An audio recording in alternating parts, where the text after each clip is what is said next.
27th of November in 1937, Hitler commented on his plans to have major parts of Berlin torn down and rebuilt. Quote, to build a millennial city adequate in splendor to 1,000-year-old people Wait. with 1,000-year-old historical and cultural past for its never-ending glorious future. Okay. Millennial. Okay, got it. Of course, the Third Reich did not last for 1,000 years, but only 12 years. That said, the first settlements in Palestine in the early 1800s were not set up by Jews. The German Templars were part of the Christian Zionism movement. Templars, Germans, and Nazis. The German Templars were part of the Christian Zionism movement when the European powers sought to establish their presence in the Holy Land after 1840. Following their charismatic leader, Christian Hoffman, these adherents of the German Lutheran Church, primarily in Württemberg, established settlements in Jerusalem, Haifa, Galilee, and what is now Tel Aviv in an attempt to bring salvation to the Jewish and Muslim denizens of the region. Duh. You're saying this is a European scheme for power. Duh. Okay, yeah. Who didn't know that? Whereby the European powers sought to establish their presence in the Holy Land after 1840. This is in the Jerusalem Post. It's so funny, like, these guys get this news. They know about Woodrow Wilson being a racist and how he was a so called Zionist. And they also know how they considered America to be Israel, and they considered Britain to be Israel. And you see all these European countries working together, and everybody's pretending like they don't know what's going on. Everybody's like, I don't know, you know, I don't know where this idea, I don't know where this idea came from. You know, I don't know why you have Lord Rothschild and the British and the Balfour Declaration and the Germans and all these guys working together. Oh, that's right, because if you found out that the people at the top were working together and sacrificing the people at the bottom by having these wars, you'd be like, oh, these are just some rich men working together at the top to achieve their own vision to dominate us and actually sacrificing us for their bigger agenda and goal, which means you're basically disposable. You're an idiot. They don't care about you enough to even not have the war because they're like, well, I would just have this idea how we can do this and that, and let's just do it. Well, why not, Bob? It's not my children that are going to be killed and murdered and slaughtered. Yeah, you're right, Bob. Let's do it. So stupid. Look at this. So dumb. Okay, let's keep going. These adherents of the German Lutheran Church established settlements in Jerusalem, Haifa, Galilee, and what is now Tel Aviv, serving as a model for the Jewish pioneers who came much later, after the German Templars already established colonies, roads. So this makes no sense, right? The Templars, German settlers who left their mark on Palestine. Let's see if we can make this bigger. The BBC News Jerusalem. The Germans were no longer welcome in what had been first a part of the Ottoman Empire, then British Mandate Palestine, and would soon become Israel. On the 3rd, 1939, we were listening to the BBC, and my father said, war has been declared. And the next minute, there was a knock at the door, and a policeman came and took my father and all the men in the colony away. Okay, whatever. Infrastructure and agriculture in the Holy Land. In the 1930s, many of the Templars in Palestine, named after the Temple of Solomon, joined the Nazi Party, and despite modern propaganda, their influence was acknowledged at the time, as was Hitler's role in working with Jewish Zionists to populate what became modern Israel. That was very evident that that's what they're trying to do. It's very evident that that was Hitler's role because Hitler's role was to try to establish that Jews are a race. He needed to do something on a scale that was large enough that showed the sacrifice of Jews as being like a sacrifice. You know, like they replaced the fact that anybody can be converted and become a Jew, and they said no, it needs to be a race. That's why so-called rich elite Europeans got involved in it. Of course, for money, for resources, for fame, and because they wanted to maintain their self as being the rulers of the world. as so-called what they identified as white. But to do that, they had to sacrifice some lower class white people because there are levels to whiteness.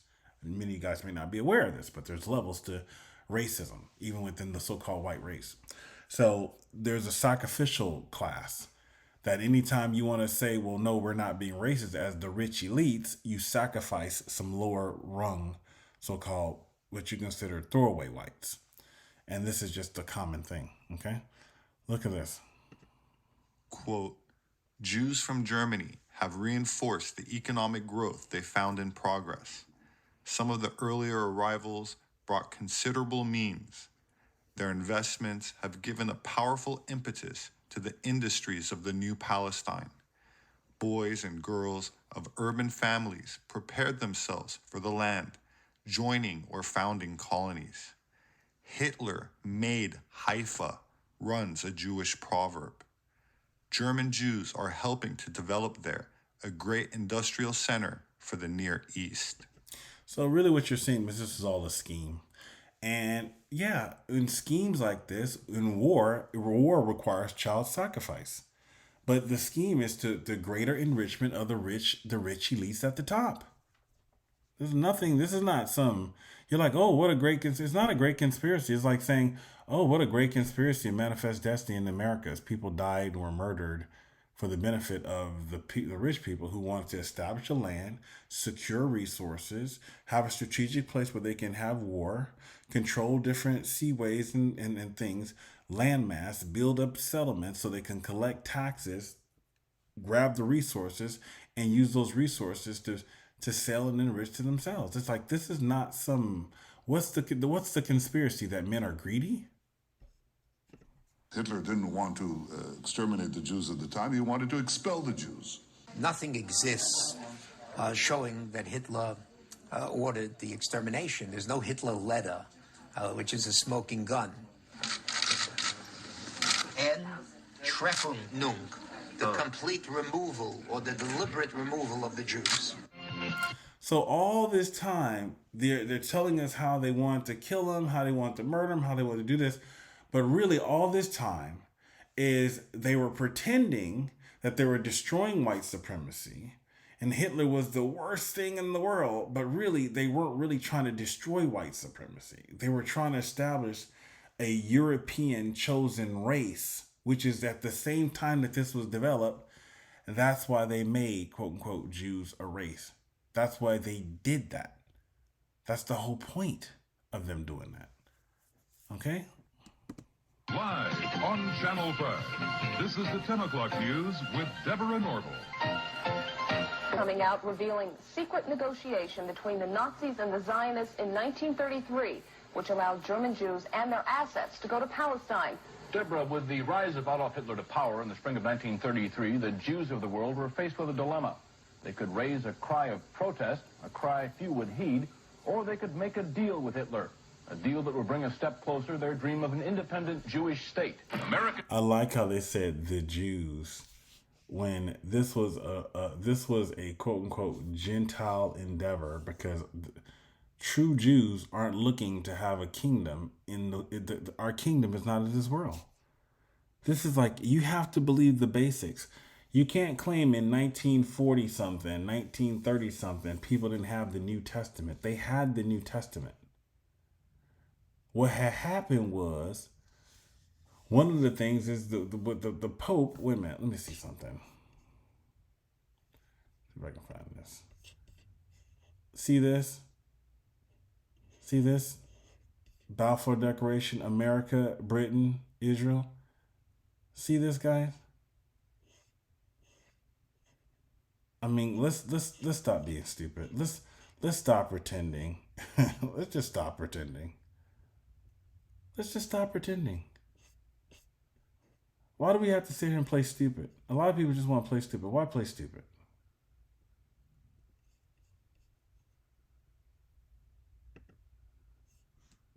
Jews marched calling for the boycott of all German exports. Jews throughout Europe echoed that call. So did Jews everywhere.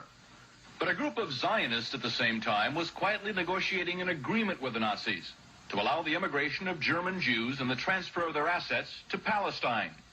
That deal, reported in August 1933, was the transfer agreement. Palestine, sparsely settled by Jews at the time, was radically changed as a result. How do you get a bunch of people from a certain land who doesn't want to live in that land to go and live in a certain land? You have to persecute them and say, well, the world's trying to kill you. You know what? Here's an option. Here's what the option is. You go live here or you're going to get killed and murdered.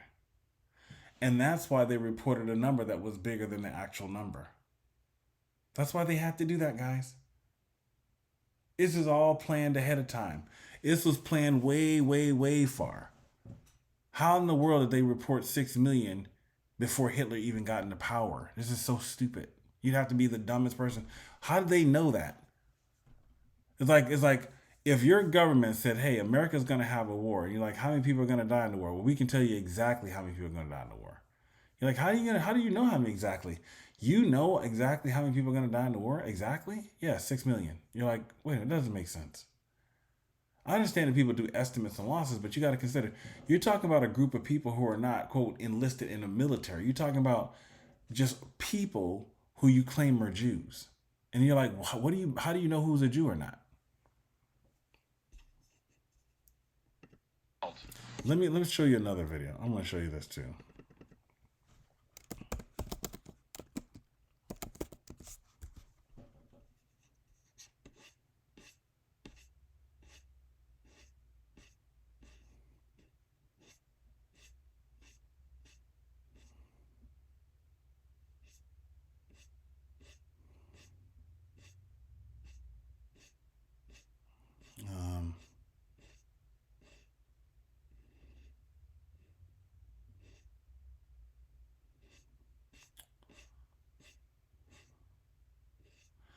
I wish I knew the name of this guy.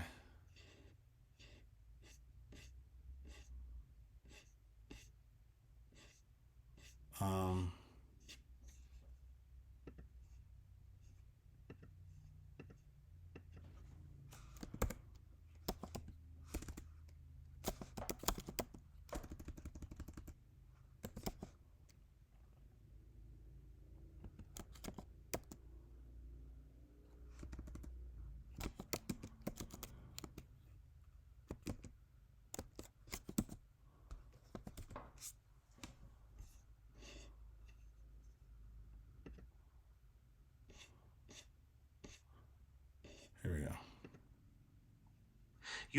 Scam. Oh, After yeah. a car accident, some people think Sorry, lawyers guys. take everything and leave you with nothing. Hold on.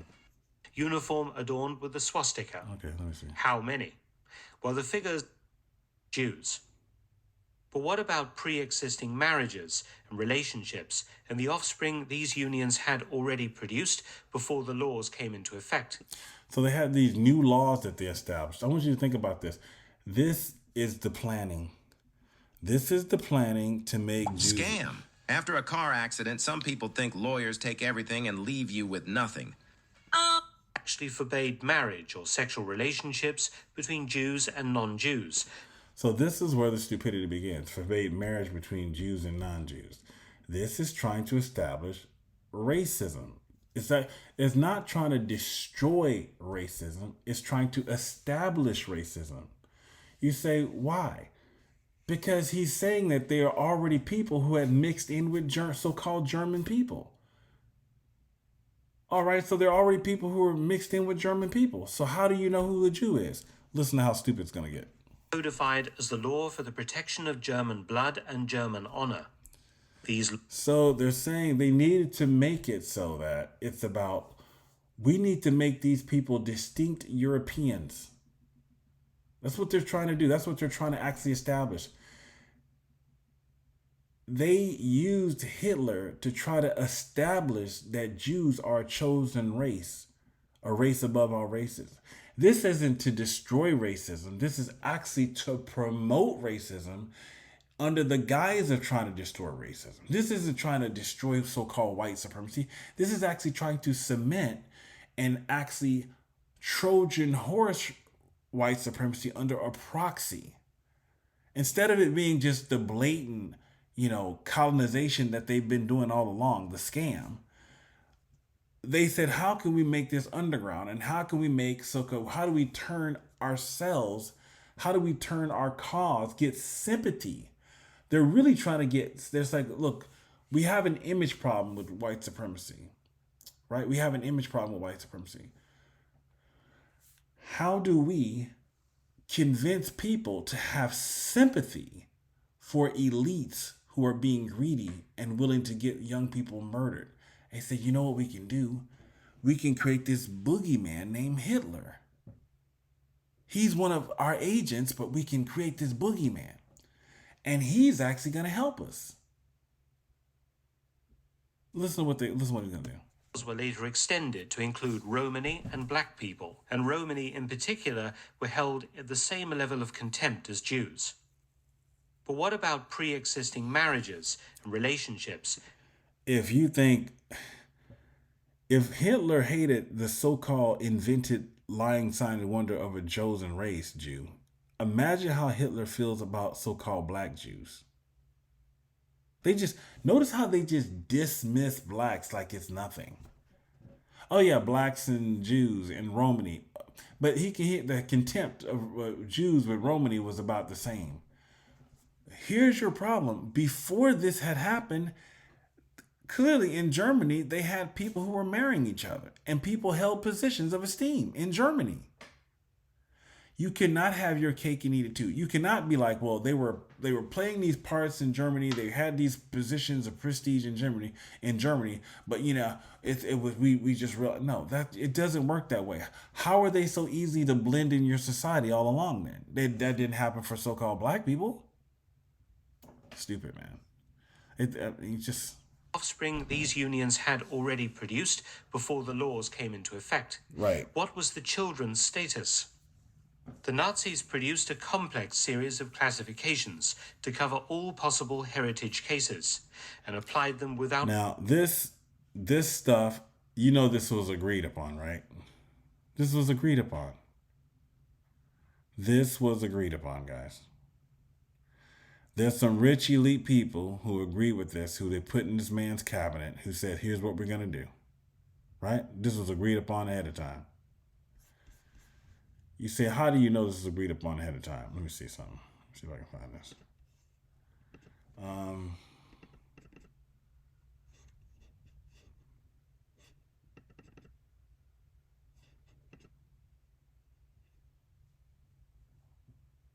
See if I can find this here.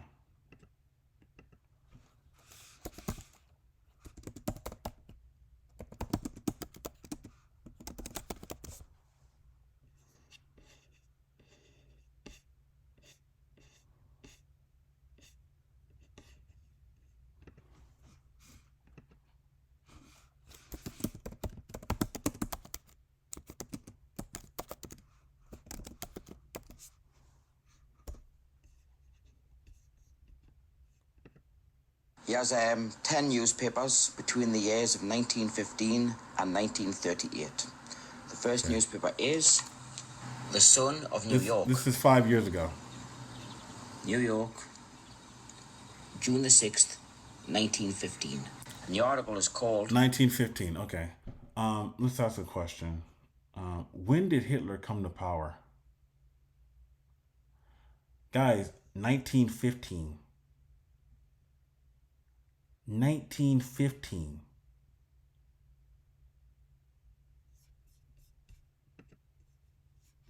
Let's look. Regard to families. The children of two Aryan parents were considered Deutschblütige or German-blooded and received Reich citizenship. Those who were 1/8 Jewish, that is, had one Jewish great-grandparent, were likewise German-blooded. So, 1/8. So now it's like 1/8 Jew, you're one so-called 1/8. This is all based on blood. This is all based on bloodline. You're gonna say, well, what's the problem with that? This is I'm gonna show you how it's all coordinated. Here's you like, listen. You said there's no way you can prove to me that they had coordinated all this stuff ahead of time, and this was an act that was done purposely. There's no way. Listen to this. Let's go to this. I know some of you guys will be like, there's no way, man. Listen, here's what makes the whole thing so stupid. And here's what I'm saying. You'd have to believe that all these intelligent people, with Albert Einstein and all these people alive, with the so-called Roman Catholic Church and all the Protestants and everybody around, and they're like, I wonder what this is. Acts 17. God that made the world and all things therein, seeing that he is Lord of heaven and earth, dwelling not in temples made with hands. Listen, made with hands. Listen, here's the problem. Neither is worship with men's hands. Now, you can, at this point, you can say, how they were saying, well, we consider the black people and all these other people to be beasts. The Native Americans and all that, they were beasts. And they're saying, you're 3/5 a person, so you're not really a man. Well, here it says God isn't worshipped with men's hands. Now you got a problem. So all your little lies and excuse, that just went out the window. As though he needed anything, seeing that he gave it to all life and breath and all things. And hath made, listen, of one blood all nations of men for to dwell on the face of the earth. One blood. And had determined the times before appointed and the bounds of their habitation. He's saying you guys are all bound up in the earth. Right? That's why it says, love not the world nor the things in the world. Seek ye first the kingdom of God. Store for yourselves treasures in where? Heaven. That they should seek the Lord. Seek ye first the kingdom of God. Love not the world nor the things in the world. Store for yourselves treasure in heaven. But can I get to heaven? No, flesh and blood cannot inherit nor enter the kingdom of God. So all this stuff about one blood is like, it said flesh and blood. It didn't say, well, flesh and Negro blood cannot inherit nor enter the God. Wait, okay, I'm sorry. Flesh and Native American blood. No, it just said flesh and blood. And it says God is not worshipped with men's hands. So all the stuff they did to try to say, well, these people are beasts, they're animals, they're savage, they're Amalek. All that just went out of the window with this. And you're going to sit here and tell me, now what would you do if you have a verse like this? One blood. What are you going to do? Let's go to Bibles. Well, you're going to be like, you're going to panic, right? Because you're a racist and you're a rich person and you say, who can do this? Who can coordinate this? You can't say the common so-called white man did all this coordination. Who did all this coordination? That would have to be very rich people would have to coordinate. Who would be coordinating and disseminating and changing Bibles and disseminating them? Who do you think was behind the Schofield Bible? That was rich people. You'd have to have access, you'd have to have the means, and you'd have to say, well, who would benefit from this lie? And there's no question who benefits from stealing people's land and resources. It's the rich. Listen, one blood. Now look at this. One man, he created all nations. They tried to get rid of the blood. You say, well, let's go to one of the earliest verses. Notice they kept doing it. They got rid of blood here, got rid of blood here, got rid of blood here, got rid of blood here, got rid of blood here. Listen, got rid of blood here. Got rid of, listen, every human, got rid of the blood. Listen, then they also added human race. So they're trying to get really racist. And this is the NET. So they're not getting less racist. They're getting more race. They're trying to reinforce the lie of a chosen race. That's what you notice your so-called commander-in-chief is doing, right? Your governor, right? That's who you serve. You can't serve two masters, right? And he says, listen, they keep talking about race. Now we're going to go down and we're going to go to Darby. Now, this Darby says made of one blood. They forgot to take it out in Darby. That's highly problematic, right? Every nation. That's a big problem. Why? You say, well, why is that a problem? Let's look at something else. Because it said flesh and blood cannot inherit. Now, when you talk about race and Hitler's talking about all this stuff, well, guys, guess what? Chosen race. You're like, where is chosen race found? It's found in the ESV, AMP, Darby. Let's go and let's click into Darby. Ye are a chosen race. Right? A kingly priest. And you cannot pretend this isn't talking. Don't be talking about it's talking about the human race, guys. You can stop the lie. Because why are they talking about we don't believe in replacement theology? You can stop your bogus lie. Oh, let's talk about the human race, man. Stop the lies. It's talking about a holy nation, and they're talking about in your kingdom of darkness right now. They're saying you got to support God's chosen race. If this isn't, if they're not talking racism, then okay, why don't you go and tell everybody who you believe to be, since you guys don't believe God's called the Father of spirits anyway, you don't really believe that. So why don't you go and tell so-called people who are considered black Christians, why don't you go tell them that everybody who's of all countries, of all nations, who believes on Jesus Christ can go into so-called the holy nation. If you really truly don't believe this is trying to promote racism, you know this is a lie. Now you want to say, well, how do you know it's a lie? Well, let's look at when they did this. Let's look at tools and Bible. We're gonna go down to Darby, the chosen race, because this is the why you go to Darby, because this is the earliest time that they did it. This is the earliest time they did it. So we're gonna click into Darby. You know, it's so funny because on my phone I can see when they did it. Here I cannot. Okay. Anyway, the Darby, which I'll look at on my phone, guys. I'm sorry. I'm gonna look at my phone. If you type in chosen generation, you know who the chosen generation is? Those who've been regenerated, born again, not of flesh nor of blood, nor the will of man, but of God.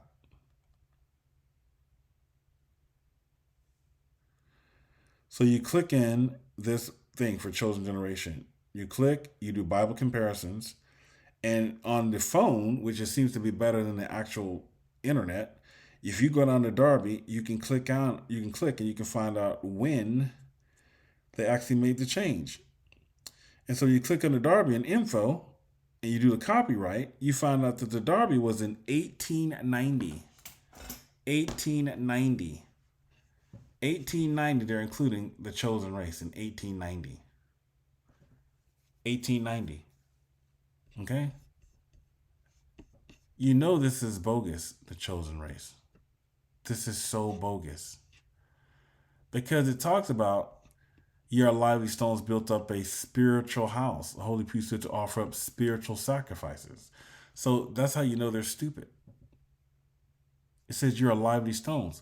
The gospel is preached to them that are dead, that they may be judged according to men in flesh, but live lively stones according to God in the spirit. And it says, by temple, he's speaking of his body, and he's talking about a spiritual house. So the lie that include the chosen race, they were so stupid at the time, they didn't even know they needed to change that. They're trying to do hypostatic union, guys. That's what they're trying to do. They're trying to, well, race implies, flesh and blood. That's why they're trying to say, well, if you say body, don't believe there's anything such thing as a spiritual body. Well, here it says spiritual house. House is talking about the body. Tabernacle, house in the heavens. That's what it's talking about. They in the flesh can't please God. Okay, let's keep going here. Let's listen. Horrors worse than Kishinev, charged against Russia today. Since the destruction of the temple in Jerusalem, the Jewish people have had no darker page in their history than that which the Russian government is writing today. 6 million Jews, one half of the Jewish people throughout the world, are being persecuted. Okay, notice it says 6 million Jews, one half. So let's keep track. One half of 6 million means how many Jews are there? 12 million. These people are saying 6 million Jews, one half of the Jewish people throughout the world. So we're supposed to believe that that these guys knew. This is why I'm saying they think you're so stupid. These guys really think you're stupid. These guys play in your face all the time. You can tell the president, commander-in-chief in your world. I'm not saying that to say anything about, whatever. I'm just telling you how. He's like, why am I telling you this? I'm telling you this because they're faking prophecy. I mean, it's been prophesied. What makes it so crazy is it's been prophesied that they would fake prophecy. God has already told you that they're going to fake prophecy. So you're saying, well, they're faking prophecy, but it's like, are they faking prophecy? Because the prophecy is that they're going to fake prophecy. The prophecy is that they're going to fake prophecy. That there are going to be people who claiming they're the people of God, the light to the nations who are born from, the light, which is light comes from heaven. You're talking, if I'm going to speak to your earthly things, if you understand them, the light, the stars are in the heavens. The point of the stars is to give light to those who sit in darkness. That's the whole point. Let your light shine before men, they may glorify your Father which is in heaven. Right? Jerusalem above is free. Store for yourself treasure in heaven. Love not the world nor the things in the world. The light came to the world, and the darkness comprehended it not, right? My kingdom is not of this world. So if my kingdom is not of this world and Jerusalem above is free, that means my people are not what? Of this world. You've been born from Jerusalem above is free, its mother is all, right? But they're faking prophecy, right? Because it says born not of flesh nor blood nor the will of man, but of God. So when it says born not of flesh nor blood nor the will of man, let me show you this, because if I don't show it to you, then I know I say it all the time, but let me show you. Born, flesh, blood, will. Okay? Which were born not of blood. Like, you can't tell me, well, the Germans were super smart and the Pope can speak Latin and Greek and, in the Hebrew and all this kind of stuff. And you got all these churches all over. And you're telling me that the rich people have fooled you so bad, that the rich elites they know you're so stupid. The rich elites know you're so dumb that they can literally just say, you know what? These people are so stupid. They will never crack the book open themselves. And by the time they crack the book open, they won't notice that we've added commentary to try to distract them.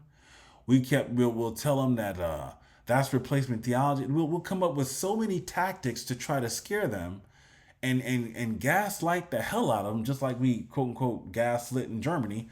We're gonna gaslight these people and put so much fear in them and say, if you don't believe our lie. And I'm like, well, wait a minute. Let's say I do believe the 6 million. Okay, it still doesn't help you, because Jesus said, my sheep never perish, and the children of the flesh are children of God. Like, there's no lie that they can literally tell that would make their lie not obvious. Because the children of the flesh are children of God, born not of flesh, nor the blood, nor the will of man. Like, God's called the Father of spirits. If he's called the Father of lights and the Father of spirits, and says the children of the flesh are not, he says, I'm not the Father of flesh, I'm the Father of spirits, and I'm the Father of lights, and they that are in the flesh can't please me.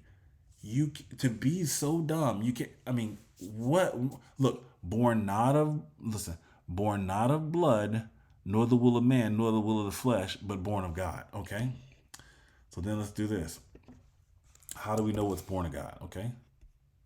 We do this because there's no contradiction. Listen, born.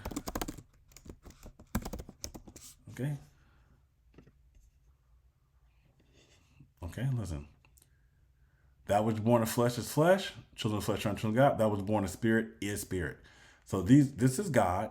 And he's called the Father of spirits. That represents his children. The wind bloweth where it listeth, and I hear the sound thereof, and canst not tell from whence it cannot tell. You cannot tell. Meaning Hitler's stupid little diagram and your stupid DNA test are so stupid because he's like, you can't tell. You're temporal. You can't test the things that are eternal. It says things which are not seen are eternal. It says, listen, you cannot tell from whence it cometh or whither it goeth, so is everyone that is born of the Spirit. Because if they have eternal life, let me show you. 2 Corinthians 4:18, guys. I know they think you're stupid, and if you wanna be stupid, that's up to you. But look, okay. Listen, is this John Nelson Darby?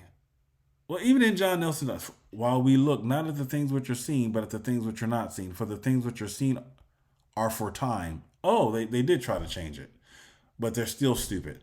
The things that are not seen are eternal. The things that are seen are temporal, are for time. But the things that are not, so they still try to change it. Let's go into tools. Let's get out of here. I cannot stand these I cannot stand these so-called modern Bible versions. There we go. Go back here. Okay, there we go. Listen. Things which are seen are temporal. Does he say, I give unto them temporal life? No, he says, I give unto them eternal life. They shall never perish. None shall pluck them from my hand. So things which are seen. What can you see? Anybody who says I want to, if a man can see it and man can touch it and man can make it, it says no. That's man deciding to make a decision and say, I'm going to generate a baby by flesh and blood, by my will, with a woman. He said, that's, you generated a mortal temporal baby who sins and dies. God is saying, no, you got to be born again. Not of flesh, nor blood, nor the will of man, but of God. And he says, born of the Spirit. And you cannot tell. Why? Because if it's eternal, you cannot see it. You cannot touch it. It's like you're thinking, can you just, it's almost like a person saying, well, I can walk. Why are people playing stupid when Jesus says, I give unto them eternal life? You're like, well, that's the eternal city in the Middle East. Do you understand how stupid they think you are? I mean, I don't know if some of you guys get mad at me because you're, have I become your enemy because I tell you the truth? Like, since you seek a proof of Christ speaking in me, Christ in me, the hope of glory. If any man has the spirit of Christ, he's on his, even the spirit of truth whom the world cannot receive.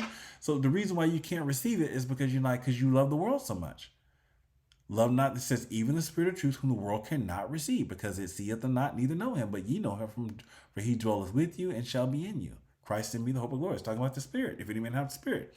So the only reason someone will be upset at me is because they're like, well, no, I went to college, I paid for this, or I want to believe that God's essentially a man, and you want to racialize him. Like, I don't care whatever race you want to make him. It's still a heresy. It's heresy. It said no man has seen God at any time. So then they invented the Trinity, and they're like, well, what about the flesh of Jesus? And then here's why they play stupid right here. Didn't he have a body? And you can tell them, you can say, well, God is the head, the savior of the body. The body represents the people, and it's not talking about a body that you can see, because things that you're seeing are temporal. They in the flesh can't play. It says there's a natural body and there's a spiritual body. And God's called the Father of spirits. So there's a spiritual body. But you can say that to them, and they're going to be like, but did God have a body? The guy, like, they will ad nauseum keep, like, it's almost like they got some, like the rich have literally outsmarted them so badly. They're stuck and their brain is locked, and they're like, does not compute, cannot get off program. It's like what do they call it? The death loop. It's like there's a worm in the program, like where the worm dies not and the fire is not quenched.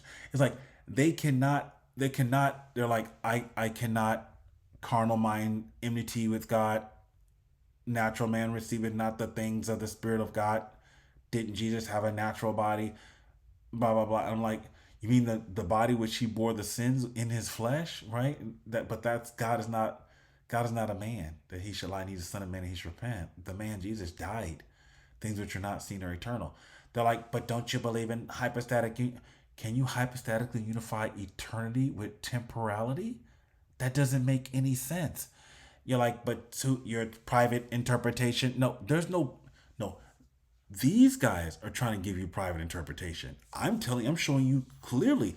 Like 2 Corinthians 4:18 says, things which are seen are temporal, things which are not seen are eternal. And it says, no man has seen God at any time. It says he's the King, eternal, immortal, invisible, dwelling in the light which no man can approach unto, whom no man have seen nor can see. You can't just approach eternity. You can't see it. That's why he says, unless a man be born again, he cannot see nor enter the kingdom. He says, you have my sheep, I know them, I give it to them eternal life. My kingdom is not his world.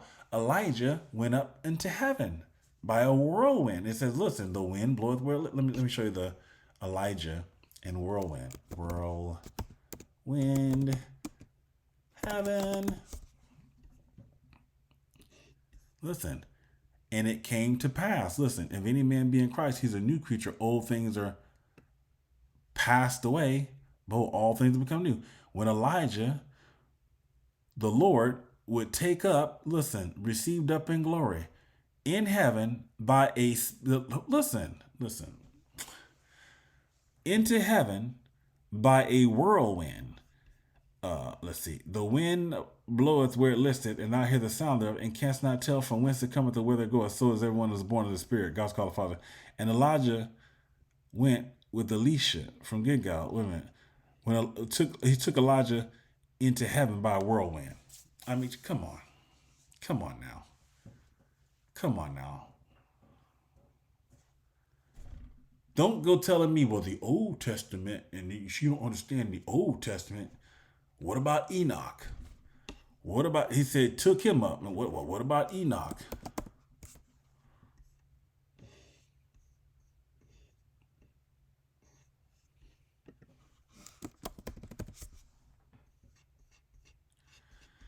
Enoch walked with God, and he was not, for God took him. What do you mean Enoch walked with God? Well, it says when you're found, it says God is a spirit, right?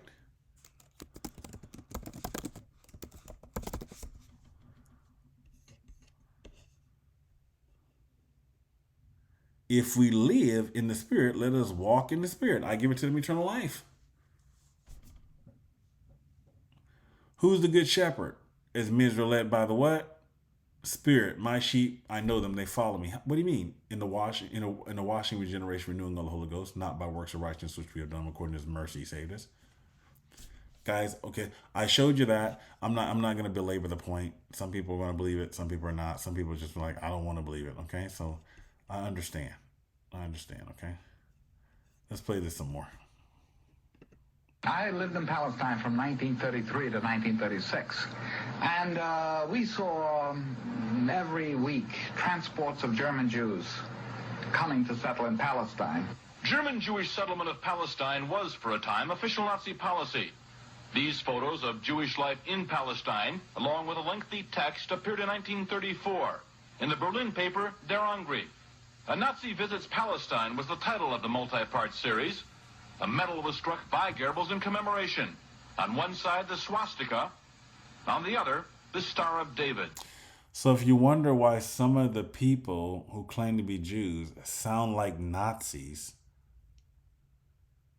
some of them, I said some, sound like Nazis, it's because when someone teaches you an ideology that you're actually a race, a chosen race, and then at the same time, what makes it even more dumb is they teach you that you can be an atheist as a chosen race. You know you're dealing with somebody who thinks that your intellect is not all there. They think you're actually pretty dense in the head. And so it's no wonder that you should call them rabbi, because if you're so dumb that they're like, we're going to teach you that we're chosen by God as atheists. And it says without faith, it's impossible to please God. But they're going to say we're the apple of his eye. They're saying, if you're so stupid to believe our lies, then you really are a dumb beast. That's how they feel about you. They're like, you really are stupid. While the German National Socialist government had a working relationship with the sect of Zionist Jews, they were simultaneously hostile to a primarily secular Jewish movement, which has some post-World War II historians confused, especially those that perceived the Jewish people as a homogeneous, politically monolithic demographic, which... But that was the point. The whole point was, if you say it's a faith, that doesn't work because you can't see what any person believes. If you say it can be Ashkenazi looking white, blonde hair, blue eyes, or red hair, green eyes, but it can also be Ethiopian or the Igbo or the whatever, it's so-called dark skin, black. Okay, so now you have white and black. That's the spectrum. So, okay, now it could be anything between, right? So you have white and black. That takes care of the color thing. Okay, you're okay, so that doesn't make sense. But what's the next problem you have? You say it's the faith, but then you say you can be an atheist. So you can be a black or a white. So you can be let's just say this. You can be any color. But if you can be atheist, that means you can be of any belief. You can be of any faith any color, believe anything, and believe in any God, any fake God, or no God at all. So what's the definition of a Jew? Okay, if you try to go with the blood thing, that doesn't work. So are you saying that the blood of the so-called Ethiopians are different? Let's go back to Moses and his it doesn't mean that Moses was white, but let's just say you assume Moses was white. And let's assume he had an Ethiopian wife. Now either you're gonna have to say, well, Ethiopians changed, or Ethiopians aren't really black. The problem you're going to have is on the US 2020 census, Ethiopians are listed as black. So then you're going to have to do this little stupid thing where you say, well, racism in America and the classification of race isn't the same. That's so funny because it sure acts the same. In fact, not only does it act the same in America, in the place that you call Israel, they were throwing out Ethiopian women's blood, and they were also giving them Depo-Provera, birth control, secretly unbeknownst to them. So that's the secret. That's white supremacy. You also had a chief rabbi who said compared black people to monkeys. So you can't sit there and say, well, it's different now. It's a different. No, it's not actually. It does matter. You have these people who are the leaders and who are in power, and they're racist. Many of them are racist. So it's like, well, the people who are in power are the ones who dictate the policy. This is just common sense. Now, if you want to hide behind your policy and say anybody who doesn't agree with my policy is anti-Semitic, so I don't agree with your policy of being racist. Well, that's anti-Semitic to say we're not who we are because we're racist and we claim we're a chosen race. This is the dumbest. I mean, it's really stupid. Now let's go back. Let's do this. Let's go back to Hitler's Jews. There then followed the classification Mischling, or mixed race. Mischling also translating as mongrels. Mixed race of the second degree were those persons who were a quarter Jewish, having one Jewish grandparent. They could also have German citizenship. And finally, there was mixed race of the first degree. So it seemed like this man trying to keep some people. He said, okay, you 1/4. Okay, mixed race of the first degree. Okay, what does this mean? Being 3/8 or half Jewish. These people would also be approved for German citizenship. 3/8 or half. This is the equivalent of down south in the Americas, just to show you how stupid and how racist America is. And that's how you know who invented this stuff. That's how this is a white supremacy doctrine, guys. You know it's a white supremacy doctrine. They're way too liberal with regards to who they're like. They're like, well, look how liberal they are. In America, with the so-called blacks, they had something called the one drop. Let me see if I can get this in, y'all.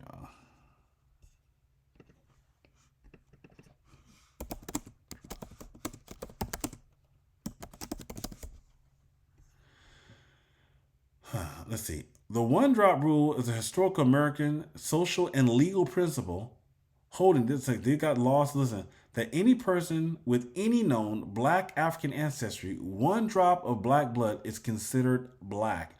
You can look as white as Quincy Jones' daughter, and they still be like, you can be like blonde hair, blue eyes, and they be like, you're still considered black. Now, don't get me wrong.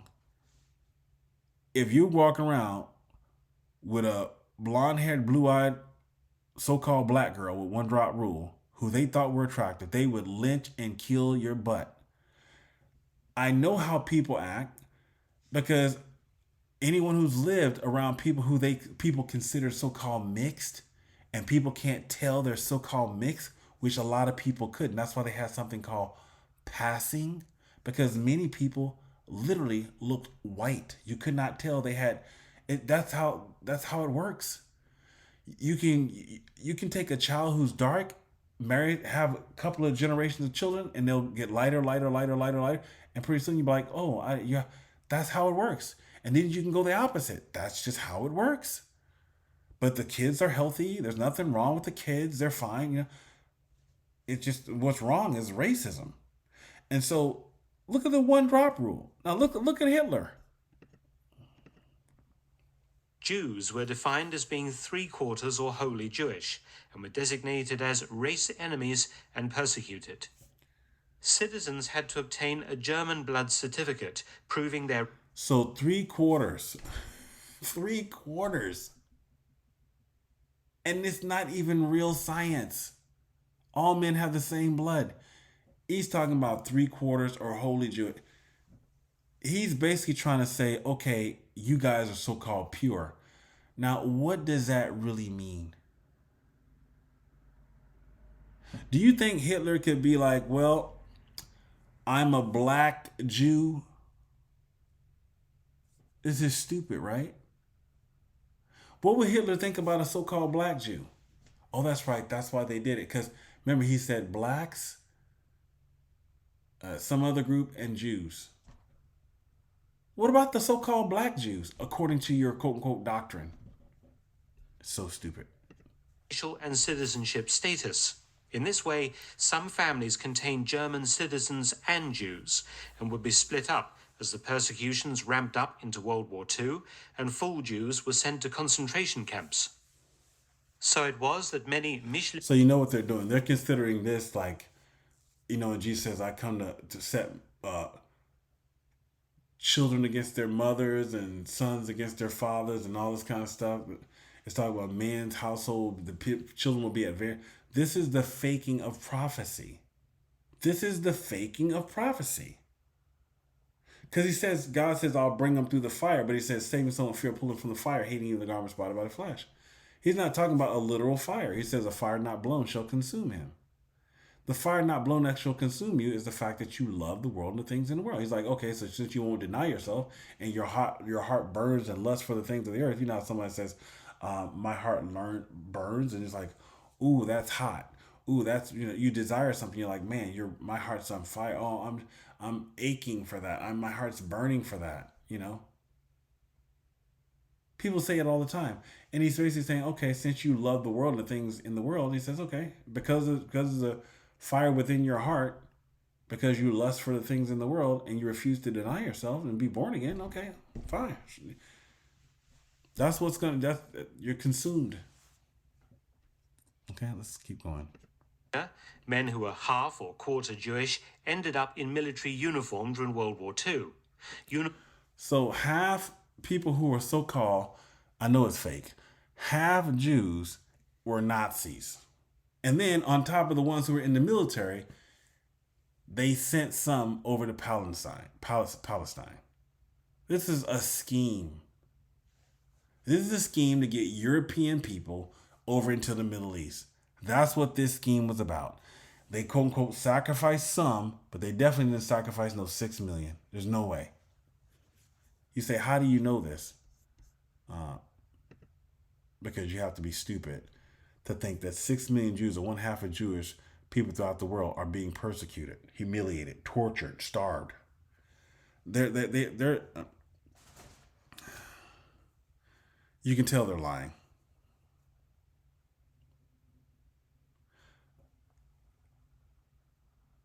So somehow Hitler has a chart, but before this chart, wait a minute, how did they know? That would mean Hitler had to have proximity to be able to get everybody who's a Jew to come to Germany. I want you to think about how stupid this is. And this system where he's trying to say, we're going to look at this so-called genealogical chart, that means he applied that to every Jew in the world. And somehow he knew. That means Hitler, this guy is so amazing. This means that 6 million, they said 6 million, I thought they said 6 million died. So if 6 million died, that means there was more than 6 million, because if 6 million died, how many actually went to Palestine? How many actually so-called escaped and went to Palestine?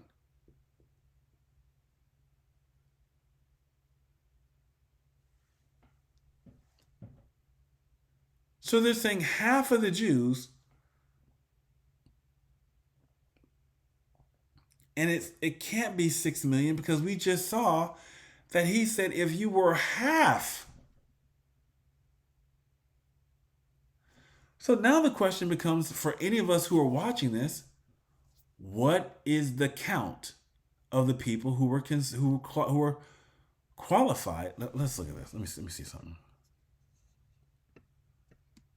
Was that many Mischlinge, men who were half or quarter Jewish, ended up in military uniform during World War II.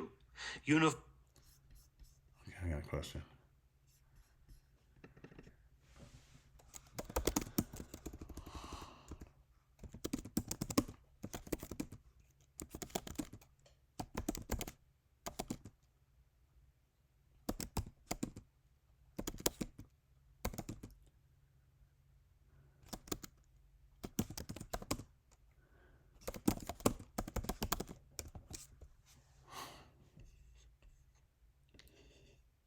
Mischlinger, okay.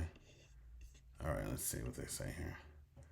The official Nazi consensus conducted 1998 record 72,000 first-degree Mischlinger living. The total partial Jews, including second-degree Mischlinger. Second degree, those who are one. Okay, so it's going from 72 to 200. So that's 207. That's 250,000.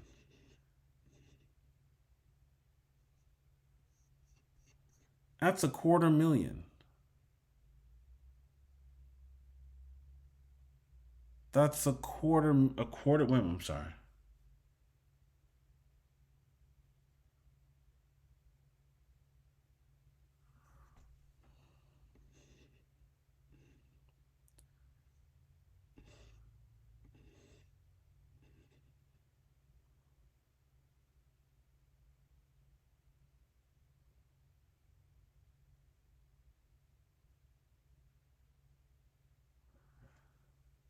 I mean, they just leave this out. You gotta love how they just leave this out of history. They just leave this out of history like it's nothing. I want you to say it again. I'm just saying this because it's so funny.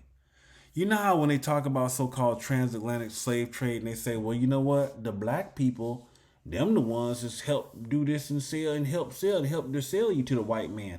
As if that's like saying, well, we're pedos, and you know what? Your parents sold you to us. Oh, so that's your excuse for being messing with children?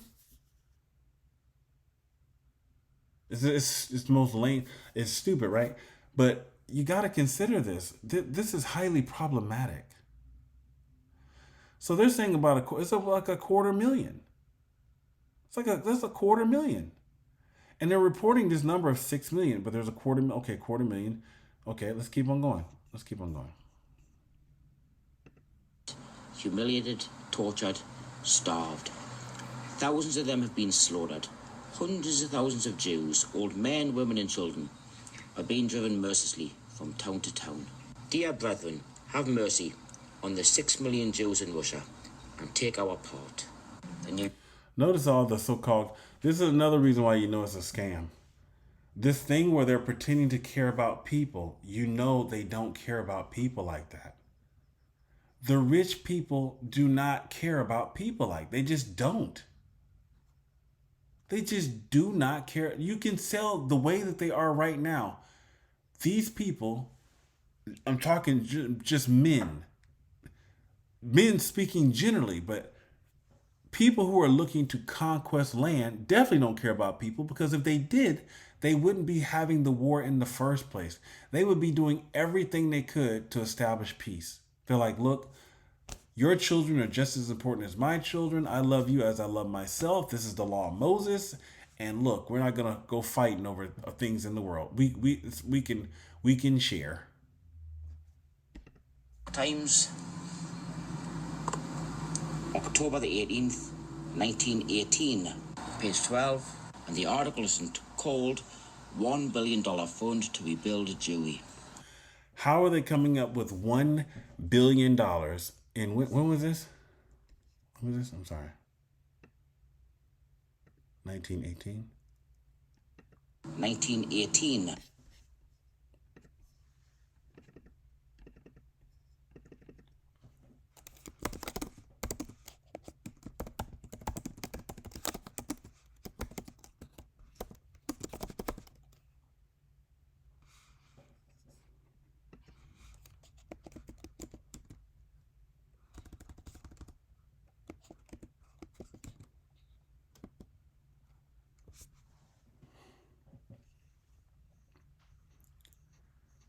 That's the equivalent of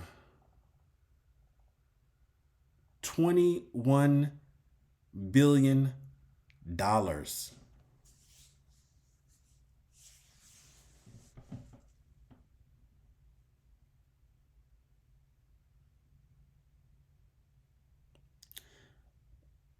This is what they call vulture capitalism.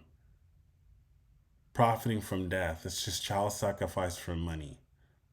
That's basically $22 billion.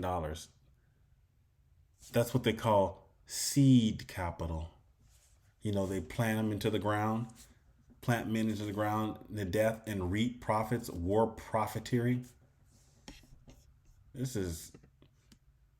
We learned a lot today, huh? Page 12, and the article is called $1 billion fund to rebuild Jewry. There it is. 6 million souls will need help to resume normal life when war is ended. 6 million Jews need help. The New York Times, September the 8th. Remember, they said half of all Jews. Half of all Jews.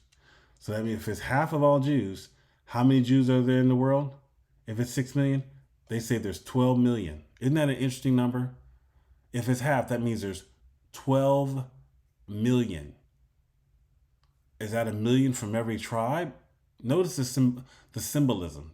12 million. Okay, let's keep going. 1919, page 6. And the article is called Ukrainian Jews Aim to Stop Pogroms. Mass meeting hears that 127,000 Jews have been killed and 6 million are in peril. We come up 127,000 have been killed. Okay. The fact that the population of 6 million souls in Ukraine and in Poland have received notice through actions and by word that they are going to be completely exterminated.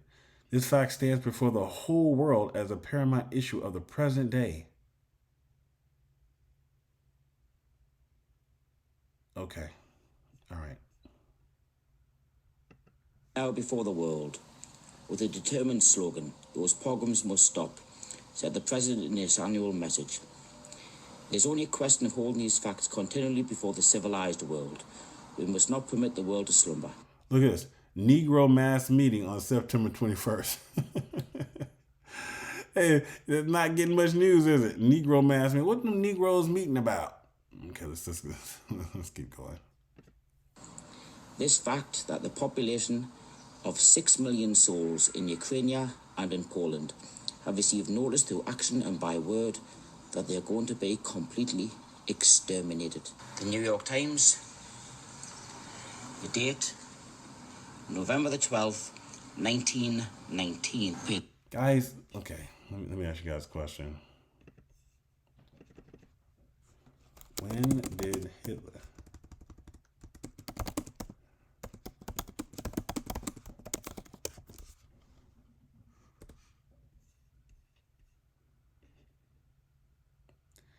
He came to power January 30th, 1933. Okay. If Hitler came to power in 1933, then how did the papers report about 6 million Jews in 1918?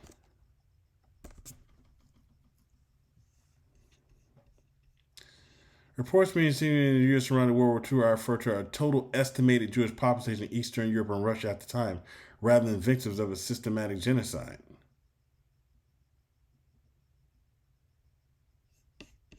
No, it says 6 million Jews are to be exterminated. I'm sorry. I'm sorry. I'm sorry. I'm sorry. Let me see.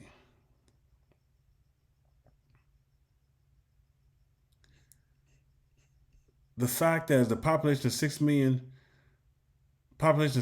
souls in Ukraine and in Poland have received notice through actions and by word that they are going to be completely exterminated. Okay, let's see. No, it says 6 million souls in Ukraine. Okay.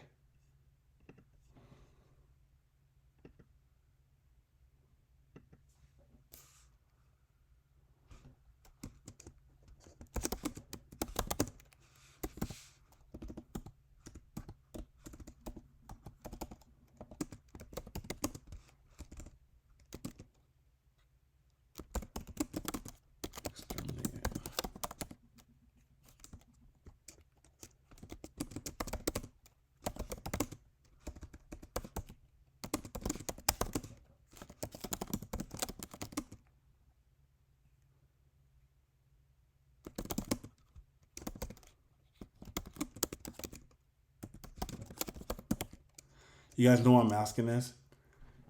Hitler is the main villain, right? The Third Reich came to power.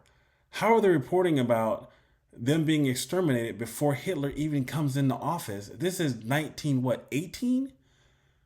Okay, so you add 10. Wait a minute. This is 1918. He came into power 1933. So that is what? That is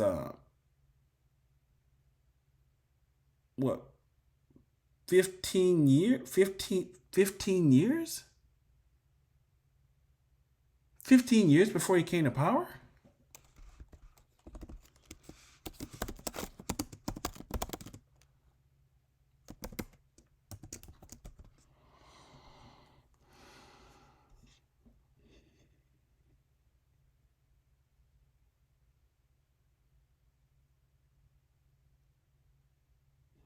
They just changed the.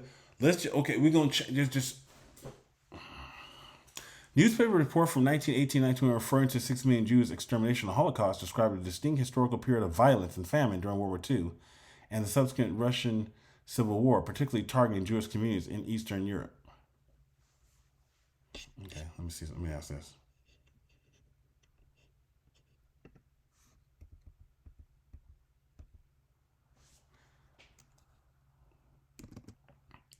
Plus, Hitler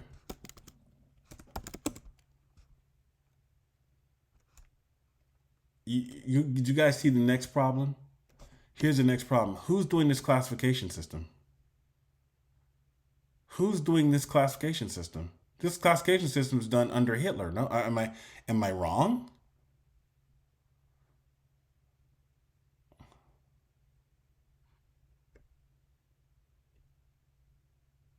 Who's in this picture? It's supposed to be this. Who's this guy? Actually forbade marriage or sexual relationships between Jews and non-Jews, codified as the law for the protection of German blood and German honor. These laws were later extended to include Romani and black people, and Romani in particular were held at the same level of contempt as Jews. But what about pre-existing marriages? These laws were later... I'm sorry.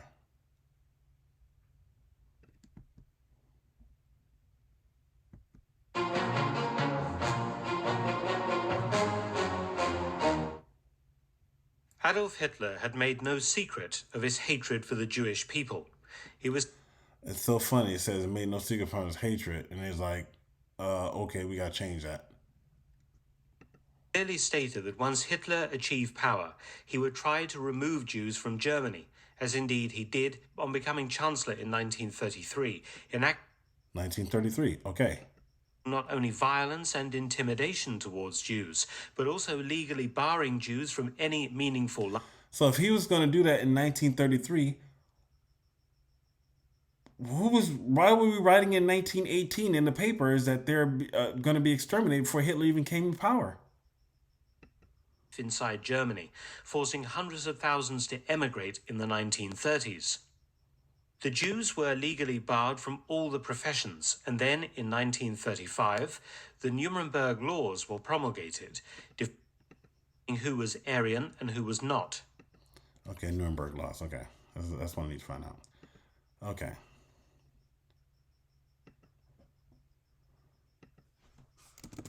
But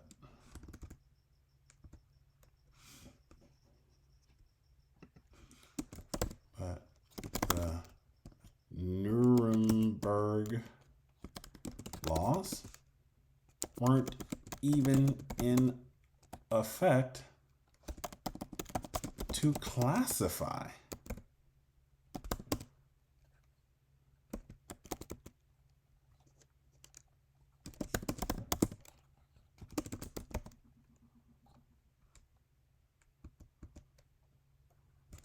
how are they going to answer this question? If Hitler came to power in 1930, then how did the papers report 6 million Jews in 1980? It said 6 million told to be exterminated, but the Nuremberg laws were... No, I'm saying we're not. Okay, let's do this.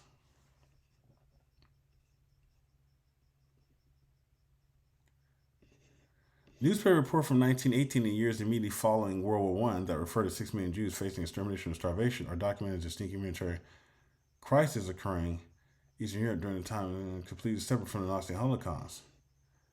Okay, let's get the context. Let's see. These reports appearing in publications like the New York Times refer to the approximate 6 million Jews living in Russia, Poland, Ukraine, and Russia. These populations were victims of widespread pogroms, massacre, civil war, and famine during the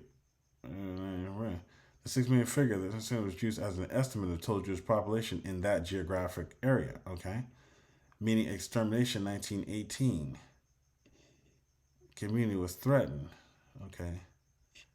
Okay, but you just didn't answer my question.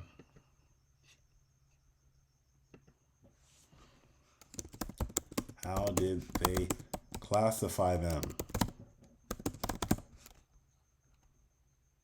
before the Nuremberg laws existed?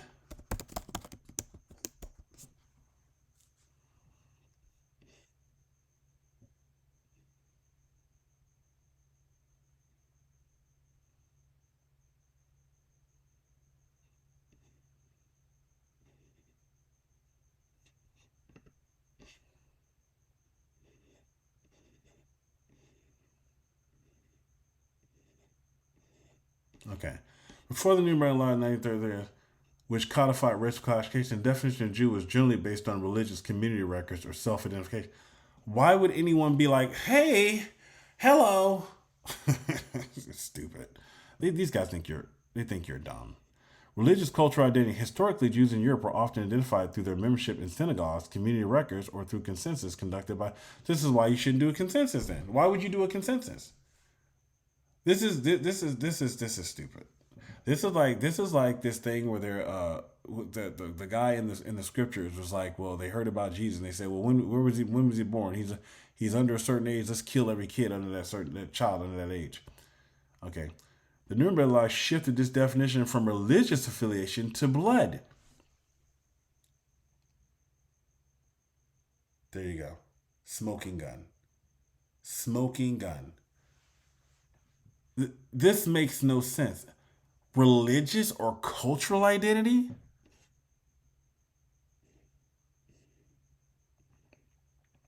Reports of impending extermination and annihilation in 1920s were, in context of the time,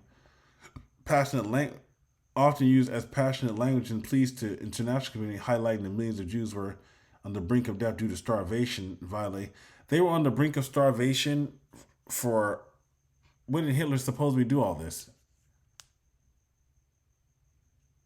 They were on the brink of starvation. See, from 1919, let's say 19, let's give them a break, 1920, 1935. For 15 years, they were on the brink of starvation? For 15 years?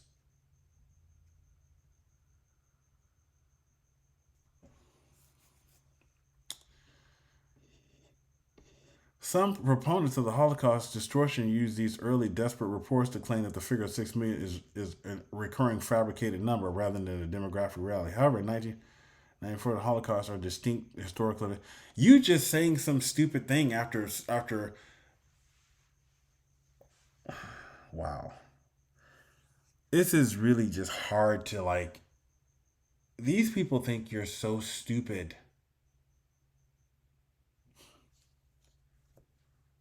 The classification of bloodline and Hitler didn't get there till 1935. You're reporting 16 million in 1918. And then you say, well, we got the 6 million because these people just volunteered up. It was a religion. So the people who did the religion, who said we're religion, Hitler just happened to, though they were being persecuted like crazy, they just stayed in place and said, let's wait 15 years for Hitler to get in place, and then we're going to line up and the numbers are going to match exactly. Okay, let's look at this. They know it's stupid. Okay, let's do this. Okay. How did the religion figure of 6 million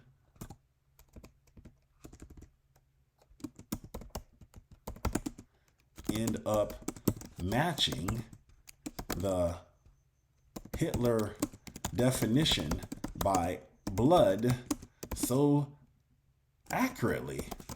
I mean, I know Hitler. I mean, I'm not doubting if you want to say the German engineering is good and they can count. Okay, I'll give you the benefit of the doubt in accounting. But I'm just wondering how they just stay. It's supposed to be a people above all people, and they weren't smart enough to be like, I think something's amiss. We've been starving for 15 years, and it seemed like they're trying to kill us over here in Europe. Let's just stay here and wait till this guy gets into power, and then line up and then get a blood sample. And they knew about this event from the 1920s, and so for 15 years, people just stayed around and waited.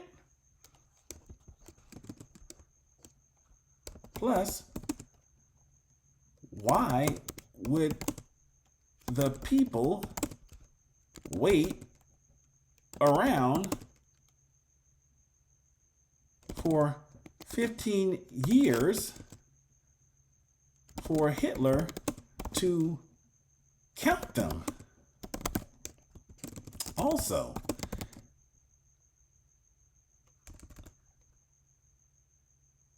how did they not have children in those 15 years? Also, if the world knew, given it was in so many papers, why did they wait for Hitler to come to power?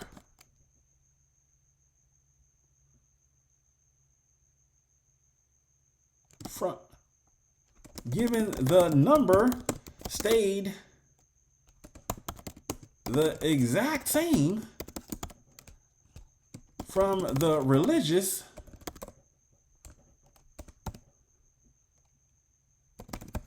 cultural count to the blood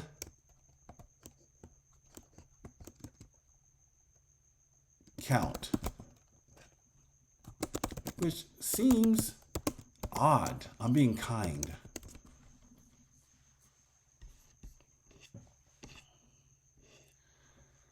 Okay.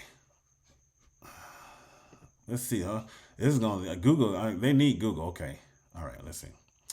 Reports of 6 million Jews facing destruction, starving. Okay, blah, blah. Frequently. Newspapers between 1918 and early 1930s. These reports were not about the Holocaust. Okay, I got it. It can't be because just supposedly the Holocaust happened In 1941, okay. Rather, the dire conditions of Jewish population in Eastern Europe and Russia from World War I and during the Russian Revolution, where millions were displaced and subject to violence. Okay, wow, this horrible things happening over there in Europe, man. Like how the numbers and classifications differ before 1930. Pre-Hitler context, 1918 and 1930. During that period, the 6 million figure was used to describe the vulnerable Jewish population in Eastern Europe. But okay, so half of all Jews in the world just migrated to Europe. They said the number was half. Do not let that slip. So half of the Jews are in Europe. Half of the Jews are in Europe. Isn't that interesting? Half of them are in Europe. Half, okay? So who are the people in the so-called Middle East? Half of the Jews were in Europe. So they went from they stayed in Europe. Okay, all right, let's just keep going. They were classified by religious culture and community affiliation. Reports in 1918-16, including the New York Times, stated that 6 million Jews were facing starvation and extermination due to the war, deprivation, and violent programs. Okay, got it. Nazi blood classification, right? We're talking over 15 years later. The Nuremberg laws in 1935, which came after Hitler took power in 1933, that redefined a Jew not by religious belief, but by genealogical ancestry. This was a racial, not a religious definition. I think I see a plan. Yes, I got it. Why the Nuremberg seems to match? Well, the 6 million figure used in the 1920s was a rough demographic. We just so good. Like we're just good at math. And people are just like waiting around like, hey, we're starving. This is happening to us. Let's just sit there and wait for them to count us. Okay. I guess everybody was super broke. Okay. The 6 million, the 6 million figure was in 1920 it was a rough estimate, and Hitler just happened to count and verify it. Does anybody know statistics and the probability of that being true? It's pretty bad.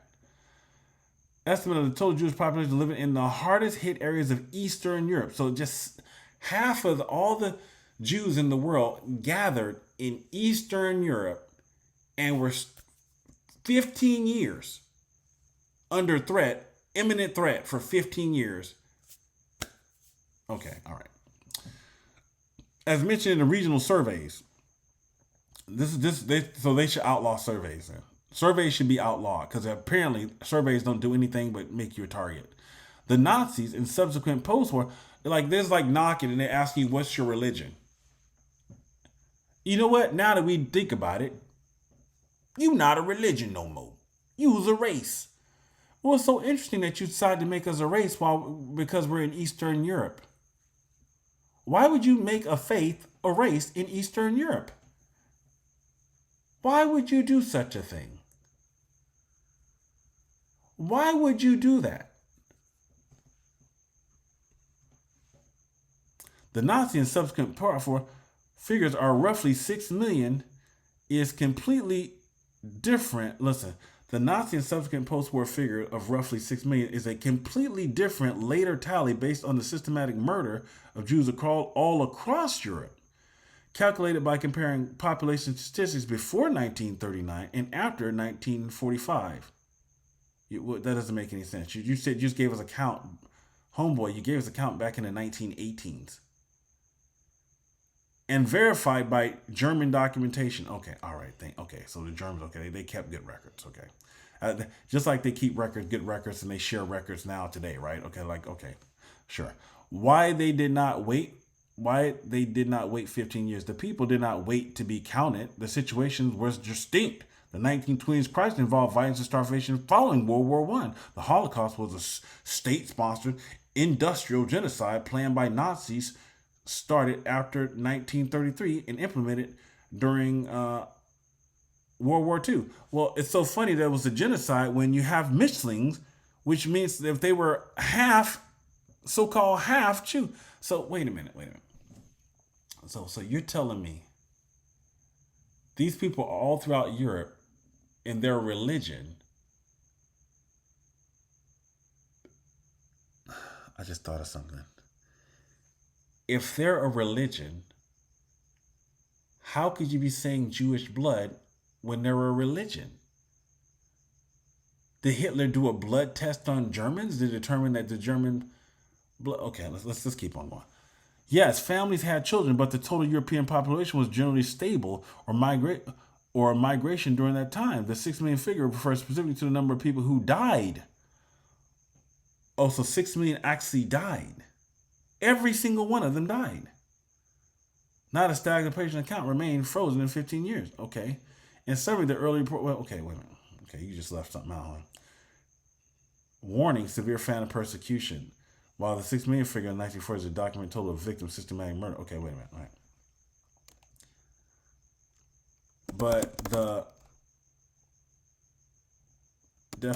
But many were classified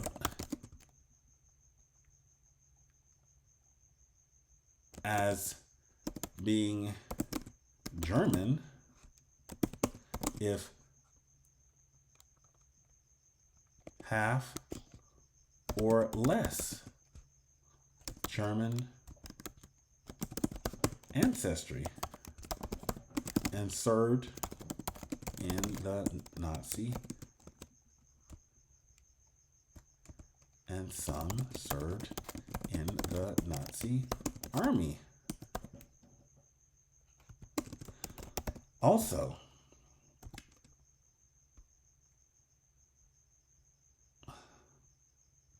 a religion, the blood science is pseudoscience.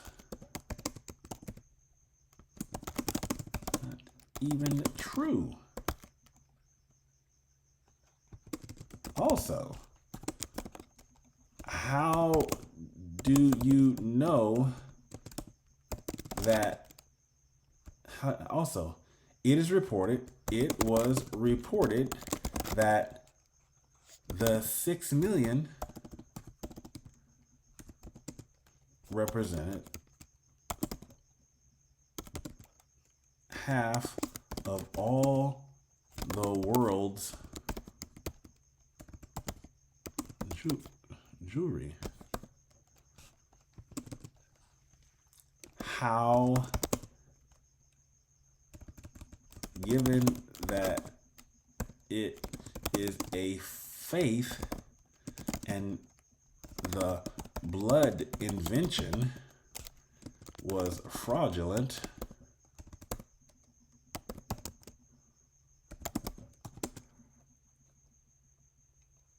how did they know the census of all the other Jews in the world?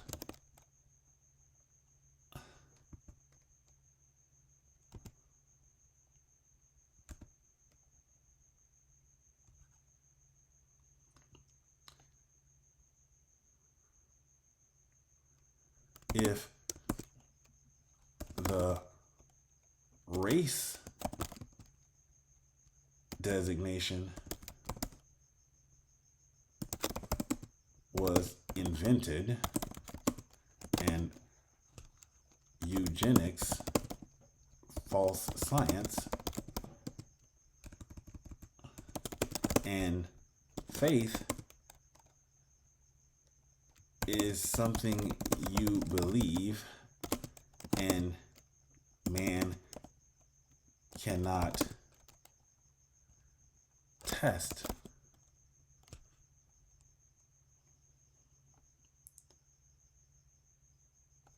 Plus, at all.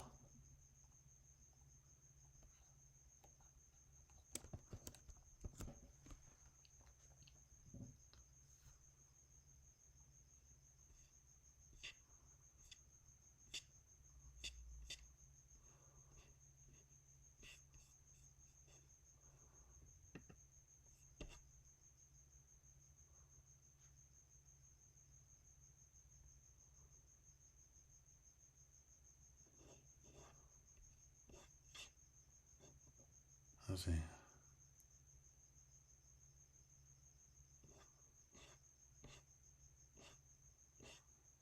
Okay.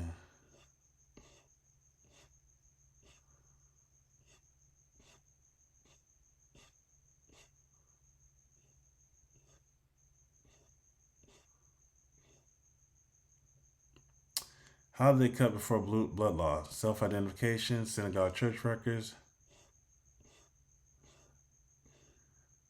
fraudulent pseudoscience. They did not use DNA or biological tests because they didn't exist. Instead, they used bureaucratic trick. Okay, well. It is funny how something that's a lie is now considered the truth. But everybody knows it started out in a lie in pseudoscience and eugenics. Now, why would you reinforce a lie if you know it's a lie? If you know it's not a race, why would you then all of a sudden start classifying it a race?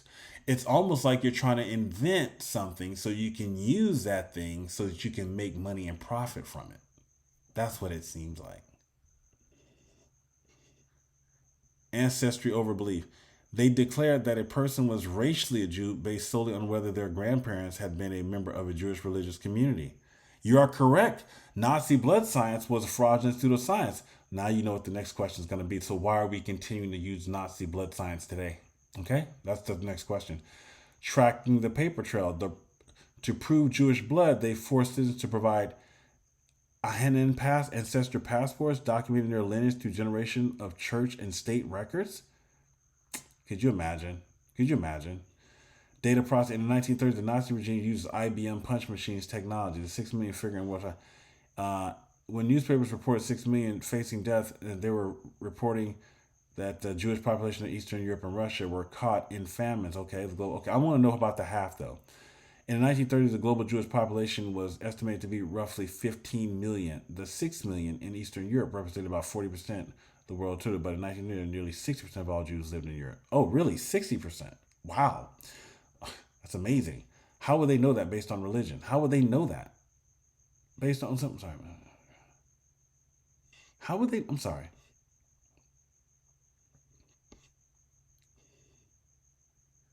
Thousands of men were mixed answering. One or two parents did serve in the military, often categorized as missing. Some were even featured as ideal soldiers. The 6 million figure. Okay, but they. How did they know? Okay, if the science is fraudulent, and even today we know that people have 99.99% same DNA. Therefore, Jewish blood is a lie. So why do people today still classify people under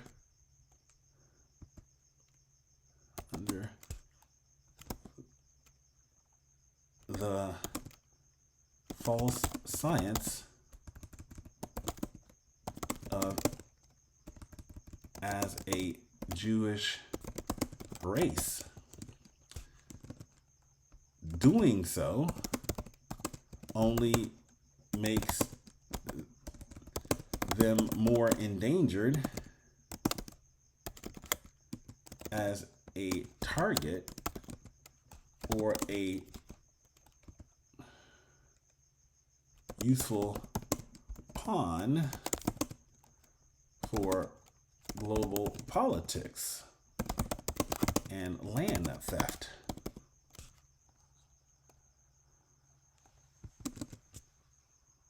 Okay.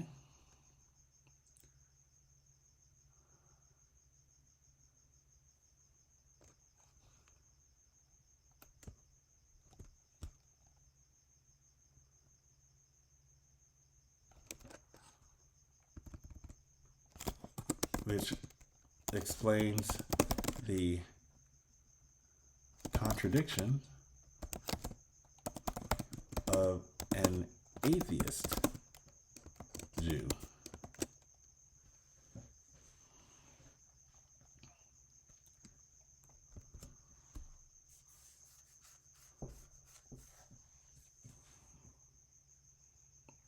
You are correct. The Nazi concept of Jewish blood was a fraudulent suicide. Even at the time, Nazi officials could not find a biological test or blood type or physical measurement to identify Jews, so they were forced to use religious consensus records or grandparents to prove what they claimed was biological.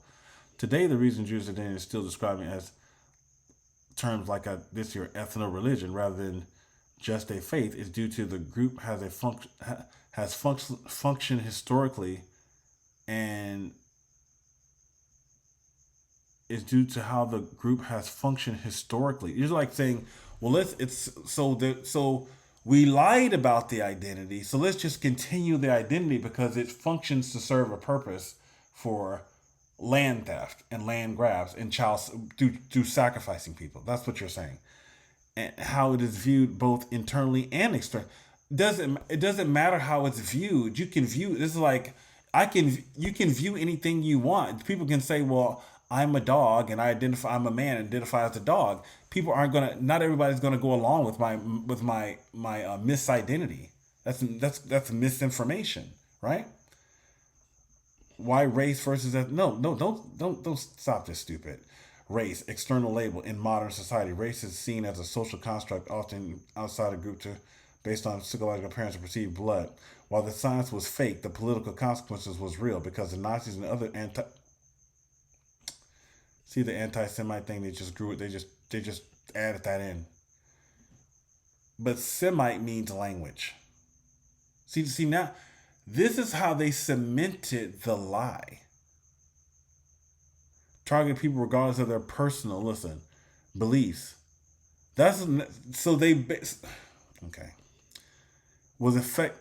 Jewishness was effectively racialized, meaning people were treated as a race even if they didn't believe they were one.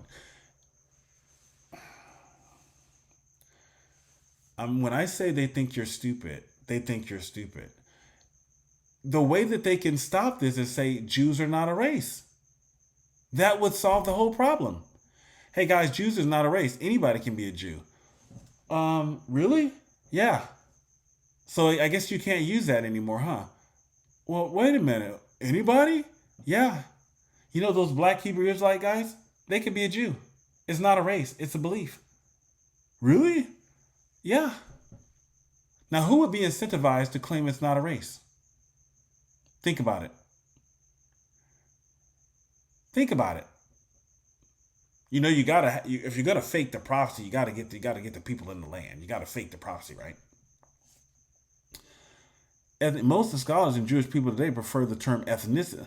Now they're trying to backpedal out of the racist identity that they've identified.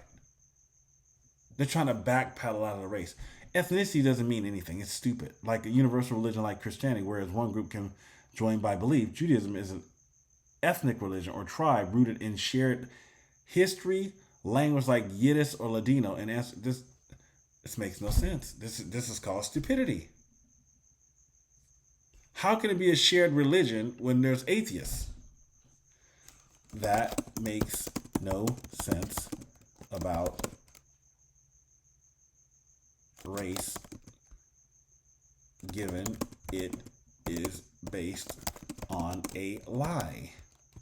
Also, ethnicity now sounds like a cover for continuing the fraud and endangering people for an agenda. If we acknowledge it is a faith, then people cannot be targeted. Because anyone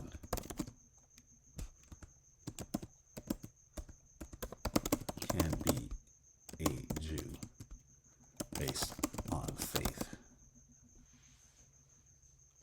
which is not seen but believed in the heart. Right? Isn't that gorgeous? So, Who benefits from continuing to promote the lie?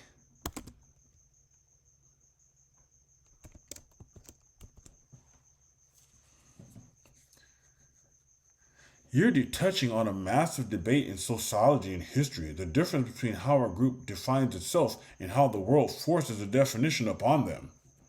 See, the transition from faith to race or ethnicity happened for very specific political reasons, and you're right to point out that these labels have been used to target people. Right, Sherlock? And that's why they're saying, well, there's no such thing as replacement theology. Because by saying you don't believe in replacement theology, is saying, no, you must take this target so that we can use you as a pawn, as a rook in our scheme for political power, money, and resources, no matter what. It's like saying you're a useful idiot, and we're going to make you proud to be a useful idiot. And we're going to literally cater and pander to you and flatter you while literally trying to use you and your children as pawns. You're using these people as death bait for power and money. This is disgusting.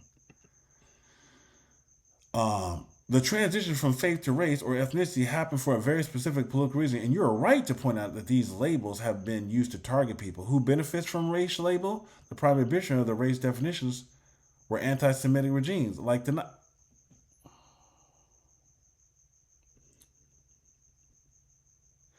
trap. If Judaism is only a faith, a person can convert to Christianity and escape persecution.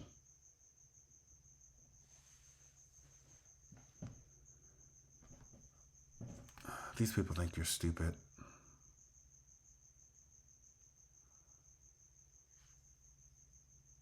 They're assuming the lie to be true when they just admitted that it's not true, that it's based on they're not a race.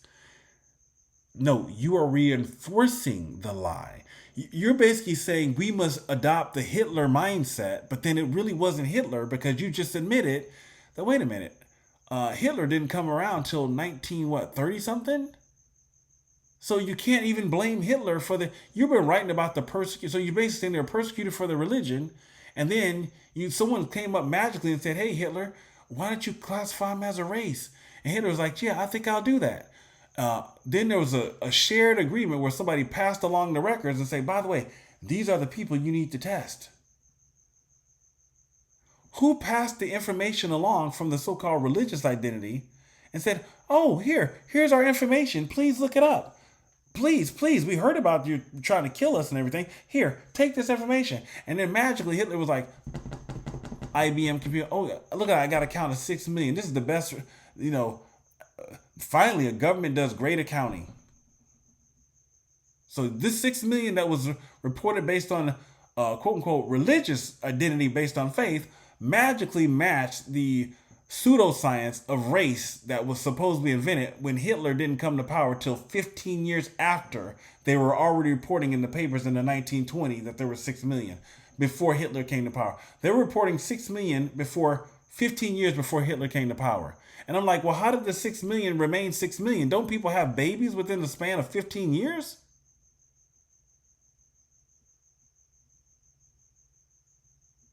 Then they're like 6 million died. So he perfectly counted 6 million and he perfectly killed all 6 million. What happened to the Mixlinger, or the ones who were considered only less than 3/4 who joined the military and were considered part of the German citizenry? What happened to that? You keep reporting the 6 million, but I'm like,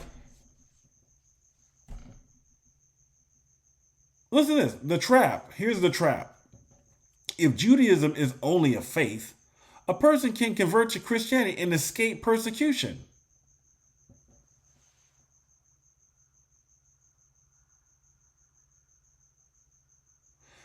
So is the goal to persecute people because of their faith? Or is the goal to use a faith to get money and resources?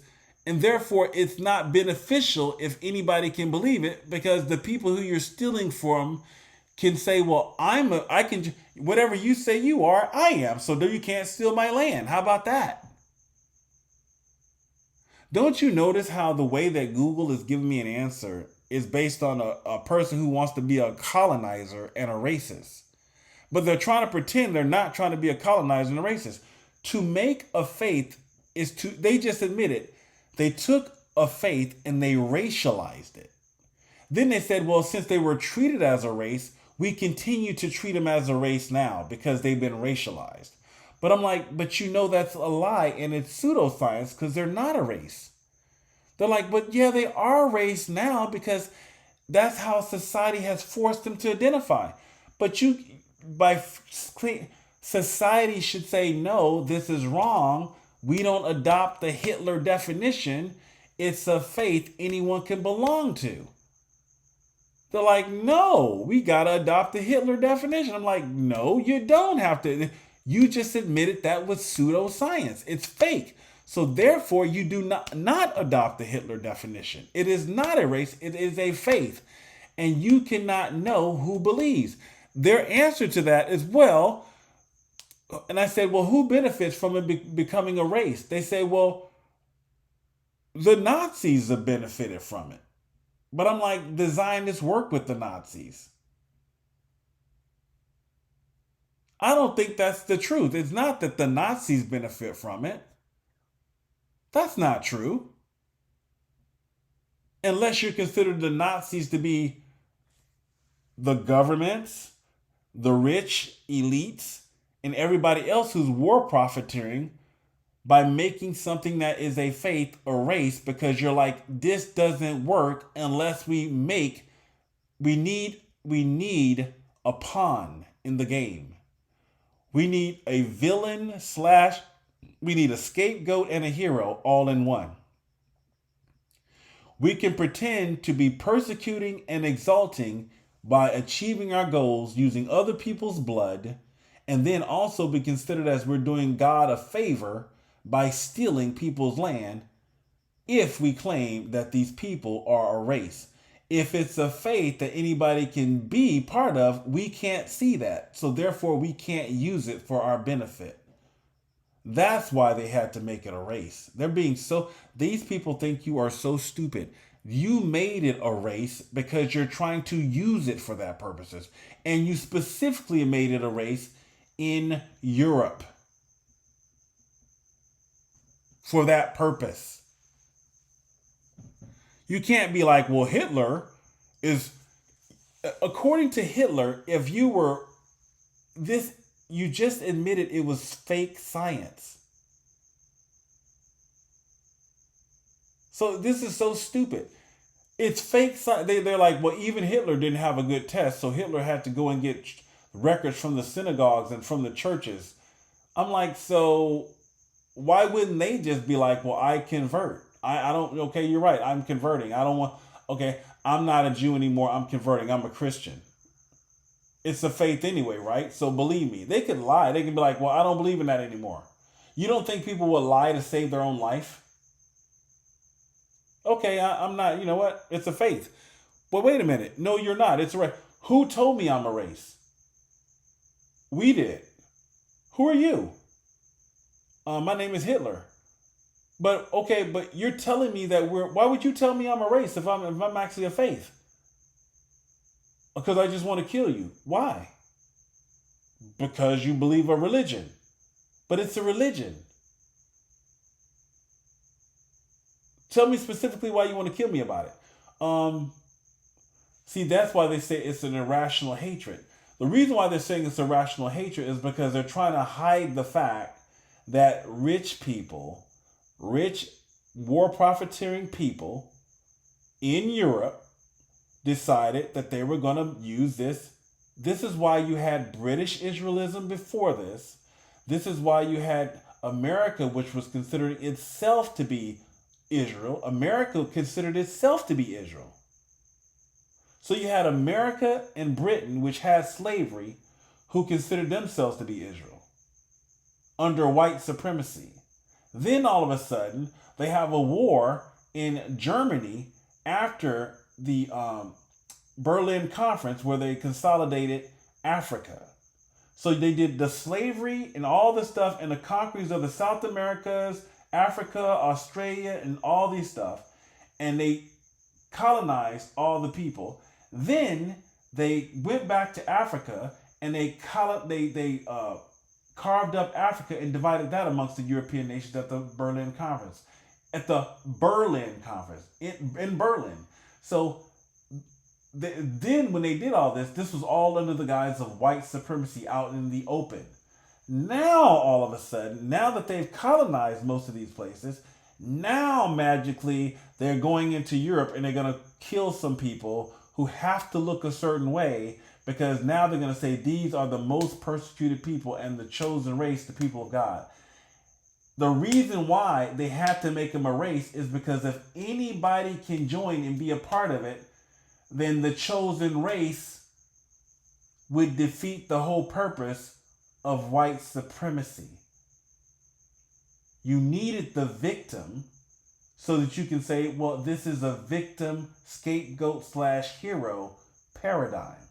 We can use them to say they're persecuted, but also use them to steal resources and land, which can war profiteer and feed the coffers of the rich elites who don't care because they're sacrificing regular people who are really not part of their group. But it also, as themselves who see themselves as white, that's the sacrifice you're willing to make in any war. You're willing to kill people who look like you to support your agenda. That's how wars work. You're sending people out and you say, well, some people got to die for this thing. Of course the rich people are like, yeah, you got to die to keep us enriched. That's like, this is not some crazy conspiracy. Now, if you think this is a crazy conspiracy, okay, so why isn't it not a crazy conspiracy that Australia got taken over and they were genocided? Why is it not a crazy conspiracy in Congo, in Africa, in the Berlin Conference? Why is it not a crazy conspiracy of the Native Americans being killed and murdered in South America, in Mexico, in North America? Why isn't it crazy conspiracy about the Opium Wars? Why isn't it? So why is it only a crazy conspiracy theory when you start to see that it doesn't make sense? Then it's a crazy conspiracy theory.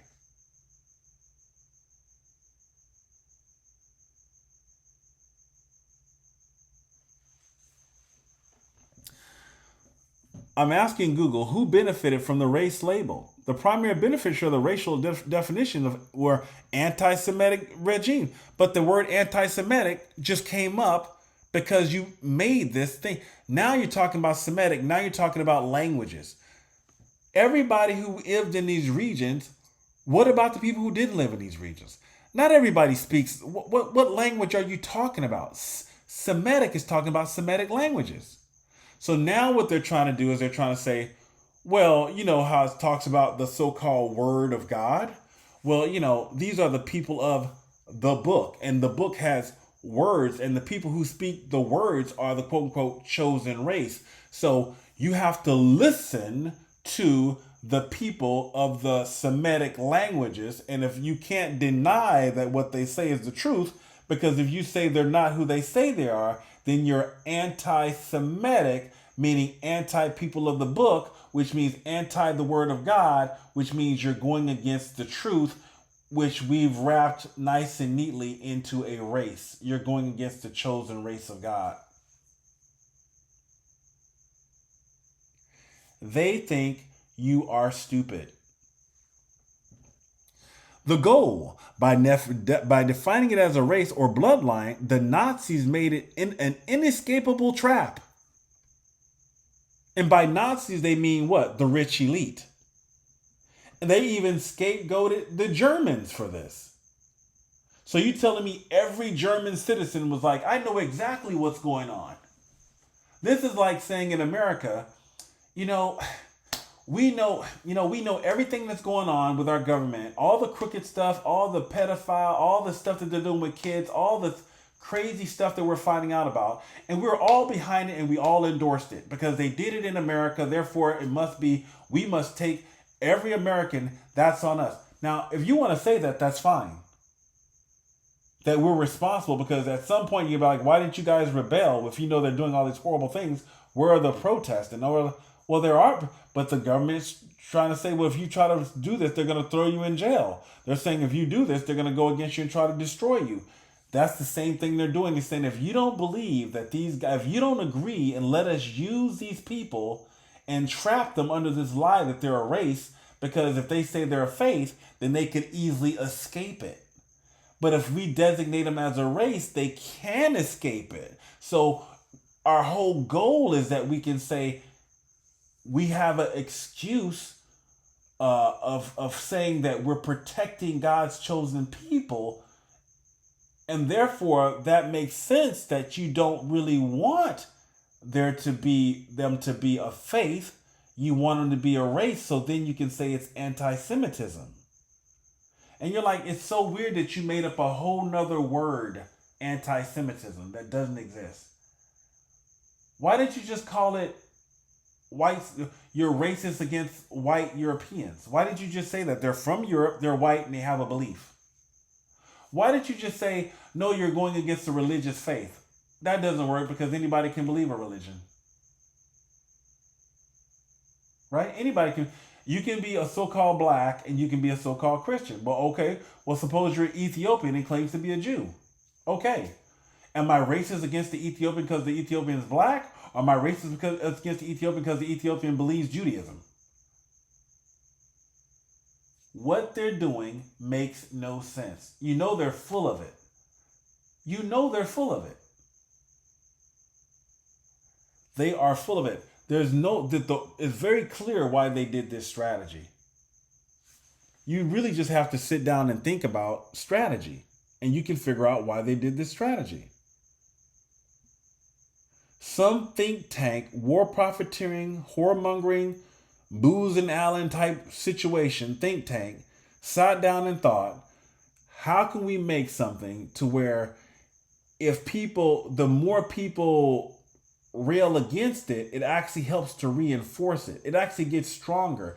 Meaning, the more you concede that it's a race and fight against it, that actually makes you so-called anti-Semitism. And by doing that, they can say, oh, you know what it is? People, of course, hate God's people because the Bible says, if the world hates you, remember it hated me first.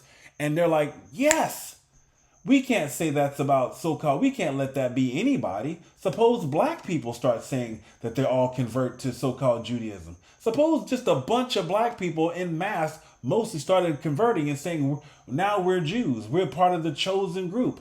Do you want it to be a chosen race then? At some point, you were like, well, this is kind of stupid, isn't it? If anybody can convert of any so-called color, then why are you saying it's a chosen race? When you think about this logically, there comes a point to where you have to say, wait a minute, there's a common denominator.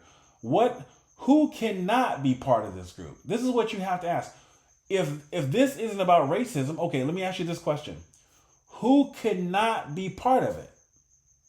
If a person who looks like an Ethiopian or an Igbo or a person from Nigeria can be part of it, and then a person from Eastern Europe with blonde hair, blue eyes, or red hair and green eyes can be part of it. So you run the gamut. You have the blonde-haired, blue-eyed, light skin. You have the dark-skinned Ethiopian or Igbo or Nigerian, right? Okay, that's white and black. So anything in between. Okay, so we can throw that quote-unquote out. That's a common denominator, right? So we can throw that out. Anybody can be part of it. Wait a minute. Let's say it's a religion. Well, who can be part of a religion?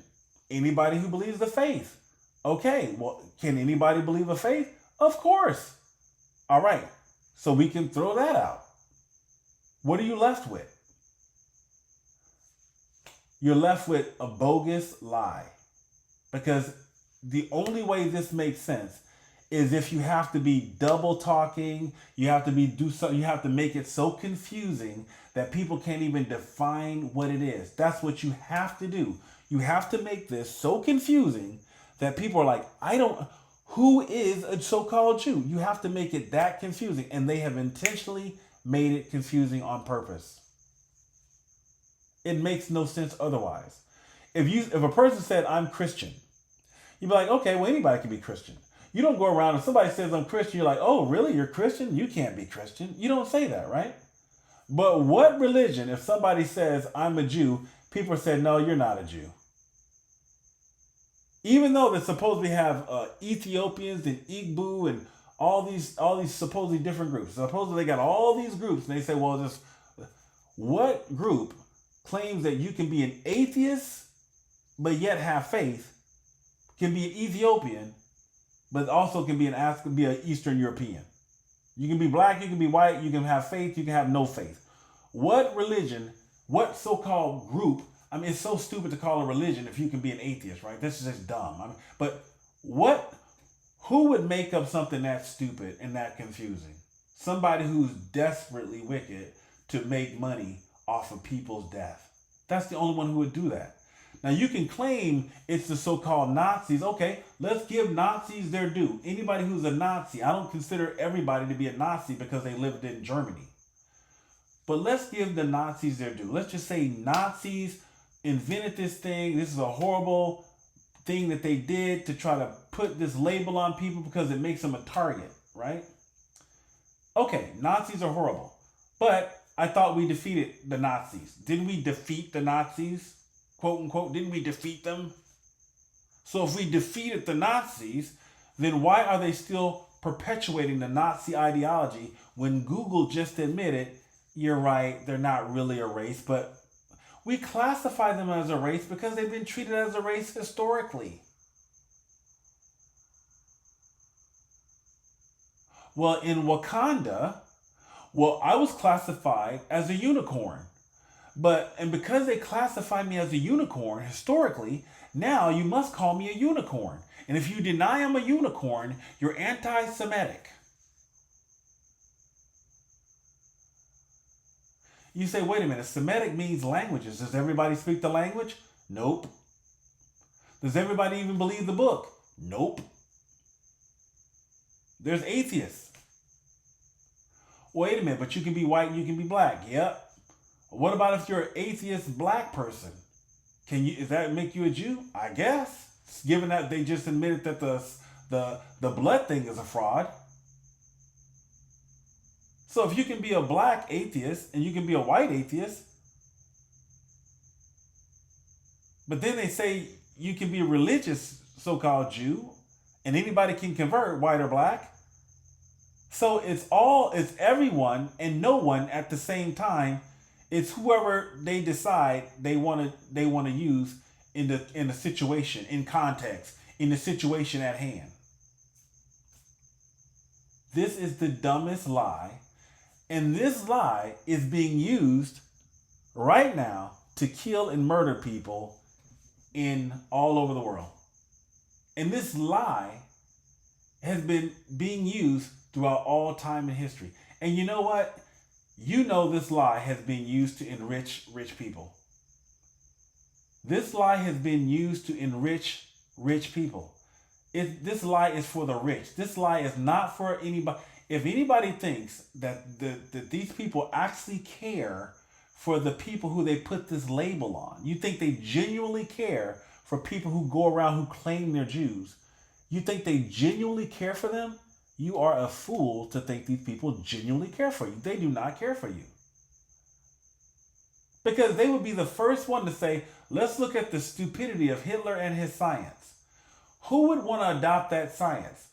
Only people who would want to keep that science alive would be white supremacists. That's the only one who would want to keep that. They would want to say, great, now we can go and talk about there's a war that happened where people who look like us were persecuted, and when we got persecuted, it was different than the persecution of the people in the Congo, in China, and all the other places in the world. Our death is a special death, and when we die, it's more significant than when you die. We could care less about the transatlantic. We could care less about, China, Japanese. We could care less about, the Aborigines, the Native Americans, blah, blah.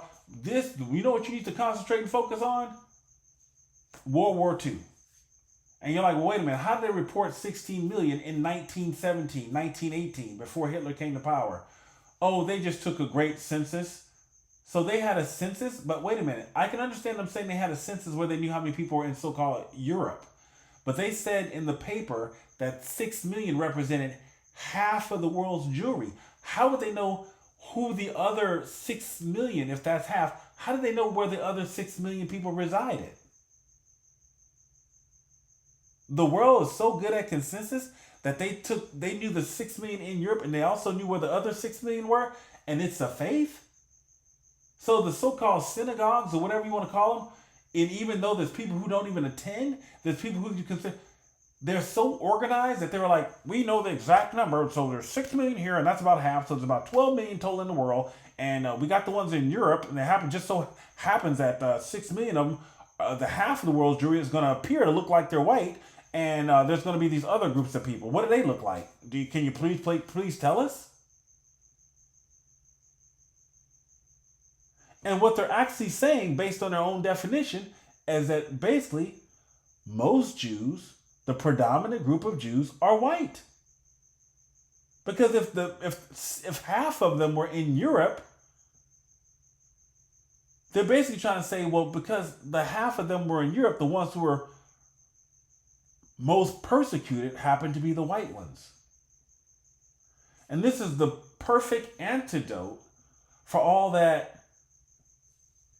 Why we got to keep talking about colonization, and why we got to keep talking about this, and why we got to talk about this.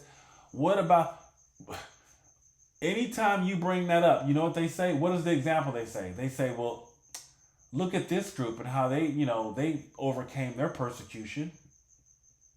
And look how much the world still hates them. Also, I want you to take note.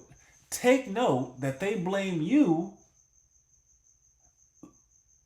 The transatlantic slave trade happened in America. And so in America, it makes sense to teach it, right? Because it happened in America. Up until the 1960s, the 1970s, they still had Jim Crow. So they had racism and Jim Crow up until the 1960s. They had segregation, literal segregation, in the 1960s, 1970s. If they had segregation that late in America, why in America is the huge focus on a country that's not America and a people who don't live, people who supposedly, I mean, if you want to be in so-called the place they call Israel, go there. No problem. But if you're truly about America, shouldn't America be about America? They say, well, no, you don't understand global politics. We understand global politics, but what other group are you using to put up as a so-called chosen race of God that if you bless them, God will bless you? There's only one country you're doing that for. You're not saying, well, if we bless Africa, God will bless us. If we curse Africa, God will curse us. You killed Patrice Lumumba, the leader of Africa, no problem. You've been killing other leaders all over the world and stealing their resources. Now you want to say, hey, we just do that sometimes, but we do that because we're a godly nation and we're trying to bless the Lord.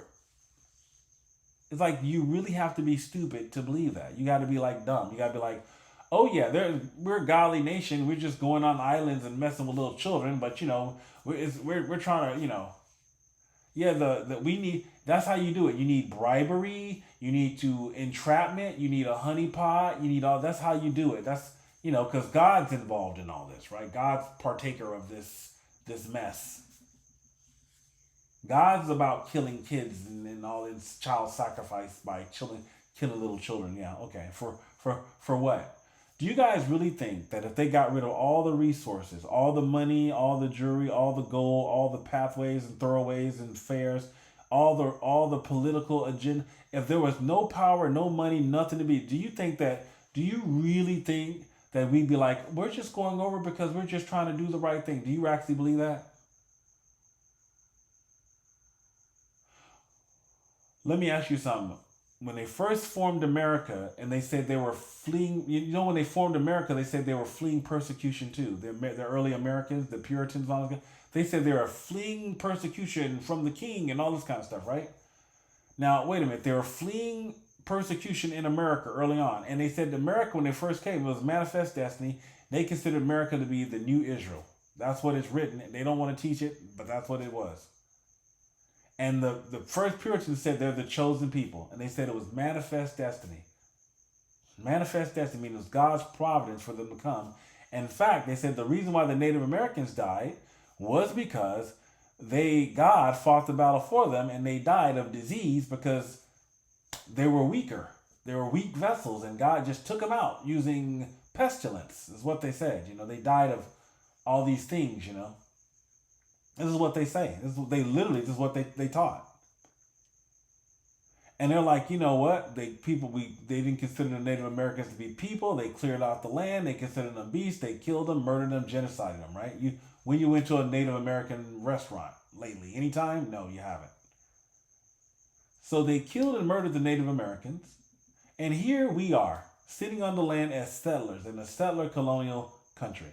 So this is why I say, the whole thing with Israel is not really the point of the so-called video. I'm not telling you this to be political at all. I'm just telling you the reason why it's important for you to know is because when people are faking Bible prophecy, using the scriptures and religion for agendas and for money and for resources and killing people for it, it's kind of a problem for you to actually believe the gospel, to believe the truth. Because if you have a God in your mind that is perverted, that actually, if you believe when God says, go ye into all nations, and he talks about the sword is the word of God, and you say, well, no, I take that literally. The sword is not the word of God. The sword is actually a sword, and we're supposed to destroy them by using an actual sword. And then he's talking about, well, he's a destroyer of the Gentiles, which is destroyer of the Gentiles, and he's a destroyer of the heathen. And he's like, no, we need to destroy their confidence in men so they can believe to get the gift of eternal life and be a new creature. Old things are passed away. Old things are destroyed. Behold, all things become new. There's a spiritual discernment. But these guys don't want a spiritual discernment. They want a carnal discernment. And because they want a carnal discernment and to use the scriptures for what they want to use it for, they have to fake the prophecy. That's why it can't be a faith. That's why they need to make it a race. It needs to be something you can see, something you can use to manipulate. You need to give a sign. Who's winning? Who's losing? Is God's people going into the land? Are people trying to kill? Well, God's supposed to protect his chosen people. Will they prevail? Can we play a part in it? Yes, if you can help God's chosen people. And if you do, God will bless you. Oh, gee whiz, that's great. It's so stupid. The tragic thing is, it's playing games. The elite, the rich, the people who are rich in this world, they're playing games, but they're doing child sacrifice as sport. They're just killing people for sport. It's like, you already have a lot of money. You're already rich. Why do you not want other countries to have nuclear weapons? Because you're a bully. If I was going around stealing people's land, putting them under my system, I wouldn't want them to have a nuclear war either. I wouldn't want them to have nuclear missiles. But see, the way they have to do that, they have to vilify everyone. Well, it's because these are horrible people. You don't want to give these kind of weapons to these horrible people. So all of them are horrible? So you can say that about their country, but can I say that about that other country that it's in the Middle East? Well, no, if you say that, then that's anti-Zionism is anti-Semitism. But you just said something about you said something about Iran, you said something about Iraq. You spoke generally about these people. And since you believe in racism, and when you speak generally, isn't that racism? And people literally can't see the double standards. Like, people just can't, like, what double standard? I don't know what you're talking about. And the most asinine thing about this is, again, Google is admitting, oh yeah, this is pseudoscience. There's no such thing as a chosen race. But then Google's like, but because they've been designated as a chosen race, we're going to treat them as a race to protect them. What do you mean protect them? By making them a race, you're actually putting a target on their back. If it's the faith, nobody can tell. Nobody knows what you believe.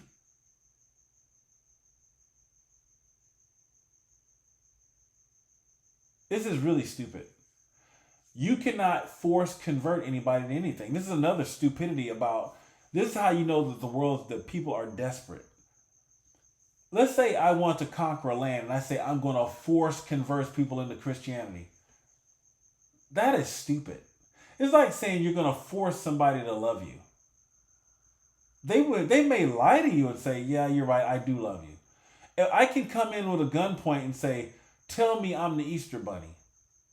And I have a gun and people got children, and every mother, every father in the room is gonna be like, oh yeah, you're the Easter Bunny, you're the Easter Bunny. Tell me I'm Santa. Okay, yeah, you're Santa. Tell me I'm your Lord and Savior. I'm gonna kill everybody in this room. They'd be like, okay, yes, you're my Lord and Savior. Call me Jesus. They'd be like, oh, you're Jesus. Because they want us to live and get out of the room, right? So I said, now that you believe what I told you to believe, you all been forced converted. You all belong to the Jesus buddy land of Nazareth. Now hop along.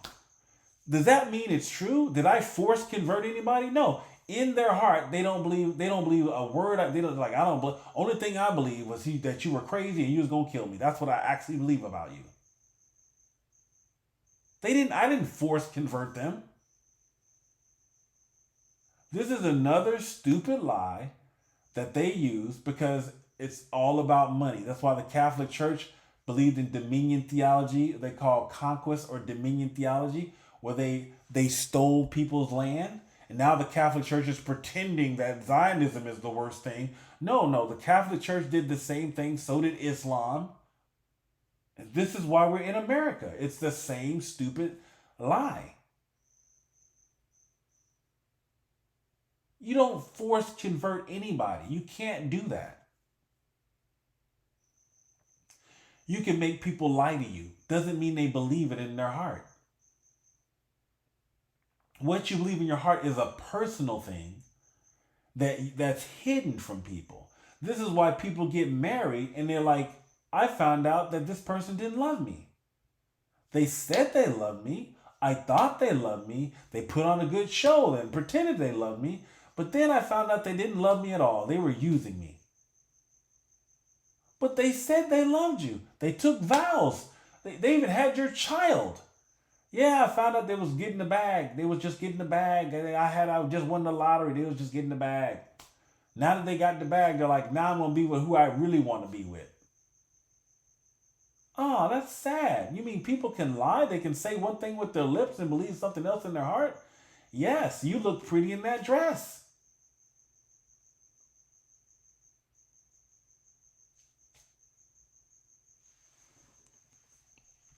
This is crazy. This is what they're saying. I said, who benefit? They said, if Judaism is only a faith, a person can convert to Christian and escape persecution. So this is how they're going to fake the prophecy, because it says we're not persecuted for things in the flesh. We're persecuted for things we believe. If God's saying, no, the persecution is people, it's like you have to bear people's unbelief. But he's not talking about being like persecuted, like people killing you, persecuting you. He's like, no, the persecution is actually people slandering you for believing the truth. That's the persecution. The goal, by defining it as a race or a bloodline, the Nazis made it an inescapable trap. You cannot believe your way out of gas chambers because they claim the poison was in your veins, not your mind. They used the lie of biology to justify total extermination. But couldn't the opposite be true? See, Google thinks I'm stupid. They said, well, the Nazis set a trap that if it's a faith, you can't escape and you can be persecuted because it's in your blood, not something you believe in your heart. And I'm like, well, okay, that's true.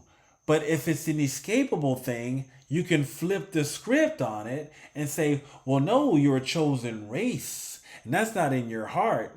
That's in your blood. You're a people above all people, the apple of God's eye, whom I must see as the light to the nations, no matter what. And you cannot be replaced. That's replacement theology. And also, I can't believe and be part of it because you're still a people above all people. And I can't seek to join that because you don't want to share in that glory.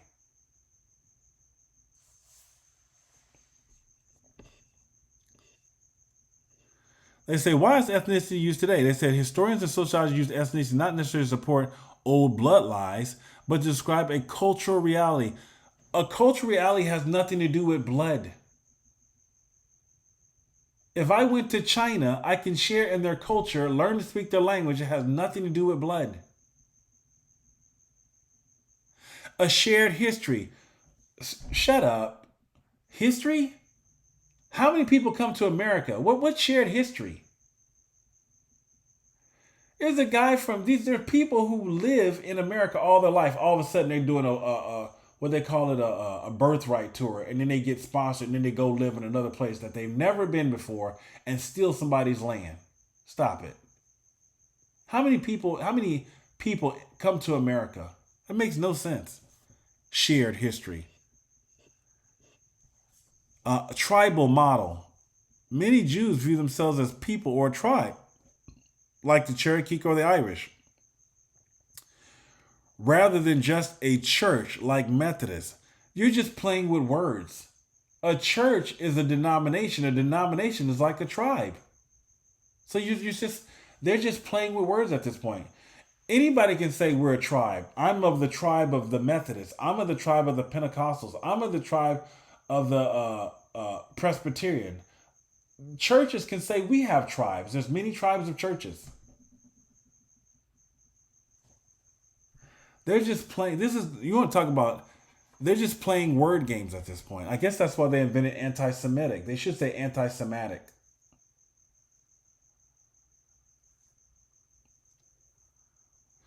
You can be born into a tribe and not practice a religion, but still be part of the history. This is so stupid.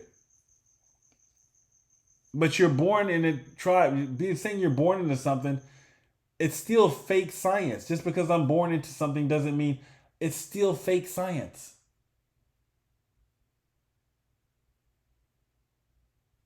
My blood doesn't determine my belief, which doesn't determine my quote unquote. If all men have the same blood, my blood can't be a distinguished. That's a common denominator of all men. So that's something that's you can take out of the equation because that doesn't make me unique. If it's not unique, you can't say that's what makes me. If it's something anybody can learn, you can't say that's necessarily what makes me. It's a temporal thing. That's temporary. I learned to speak Hebrew. That's a temporary thing. Some people speak better Hebrew. Are they more chosen than me because they speak better Hebrew? What you're saying makes no sense. And then, by the way, here's another thing. Suppose you marry somebody else. So now all of a sudden you're half chosen, a third chosen. You're getting back into the Hitler eugenics thing. The danger of the label. Your point about making people targets and pawns is a core argument of universalism. That is the idea that we should stop categorizing people ancestry altogether and prevent tribal warfare. No, I'm not talking about universalism. So now they're trying to use another word because now they're trying to tie an ideology or a faith to people in the flesh. It's not universalism to say you can either believe it or choose not to believe it. Universalism, I guess when you want to think about it from the standpoint, is saying anybody can believe it. Everybody starts out at the same state. That as a child, when you're born into the world, you're at a blank slate. As far as what people put in your mind and tell you things that you can believe, you can choose to believe it or not. That's universalism, is that anybody can choose to believe it or reject it. That is the universalism of choice.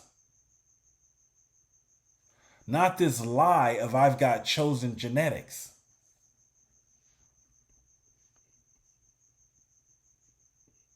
The contradiction. If the world agrees it's just a faith, the target disappears because identity becomes private. Exactly.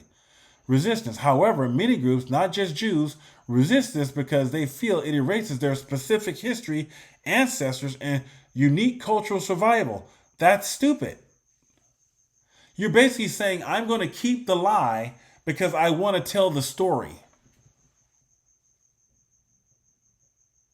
It's like me saying, the black people want to keep the lie because they want to tell the story.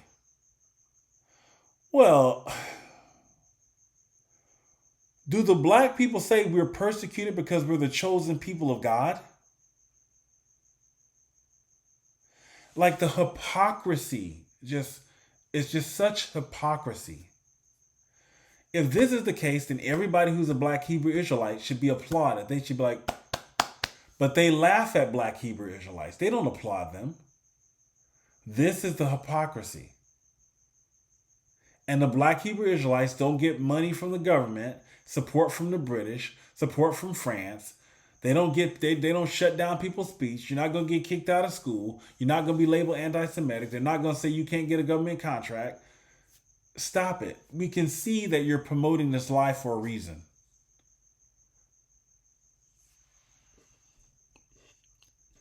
The atheist Jew paradox.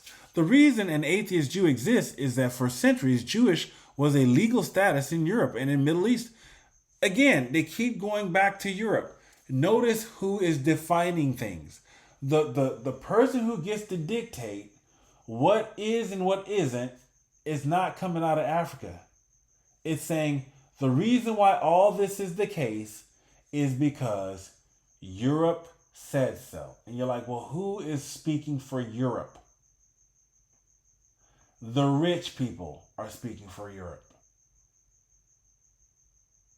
The same men that were at the Berlin conference, that's who's speaking for Europe. It's not the poor Europeans. They're like, what are you talking about? I don't know what you're talking about. Europe and the Middle East. You were taxed as a Jew, lived in the Jewish district, were governed by the Jewish communal laws. When religion faded in the 1800s, the legal social identity remained even without the God part. But they're using the so-called God association right now to kill and murder people. The fraud versus reality. While the science of Jewish blood is 100% fraudulent, Google admits it's 100% fraudulent. The social experience of being treated as a separate group for 2,000 years. So basically what they're saying, here's what they're saying.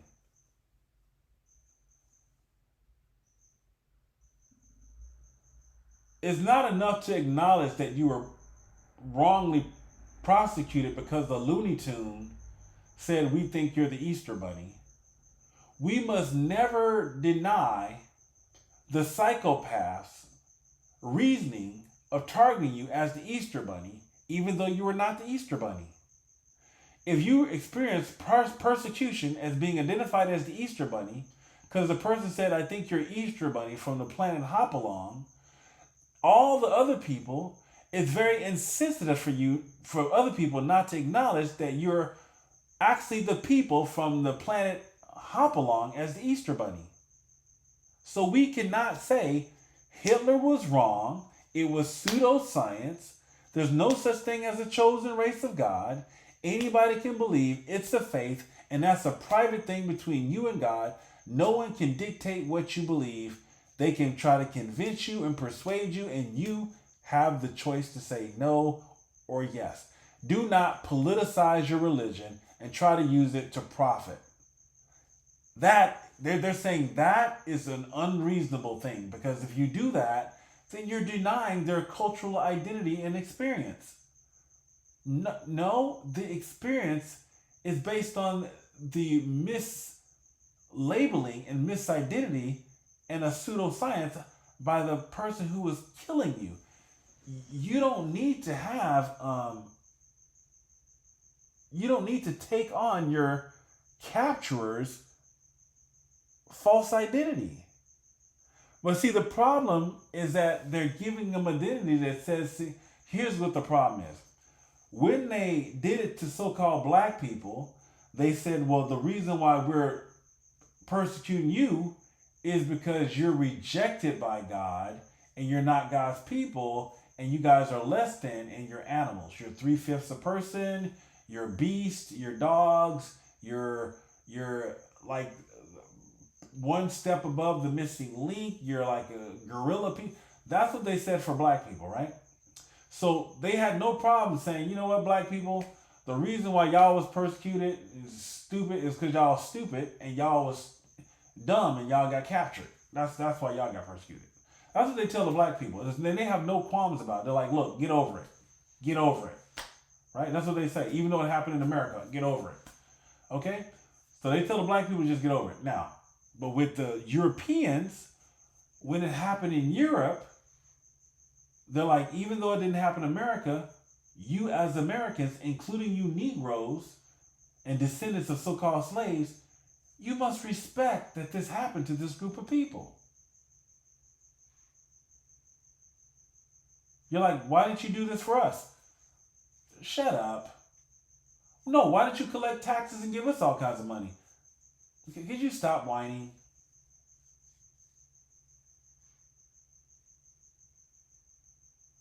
Do you understand the insanity? This is the level of insanity.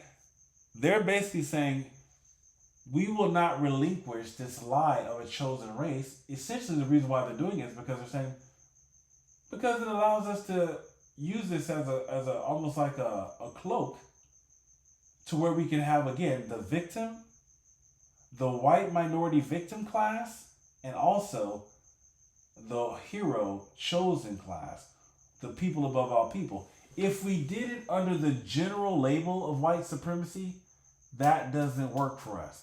But if we do it with a subset of white people and then sprinkle some brown people around them, it's the perfect Trojan horse strategy. Because you have a victim, you highlight that people are being anti-Semitic, you definitely don't ever want to get away from the label that they're a race. That is an essential part of this lie, that you must say they're a race.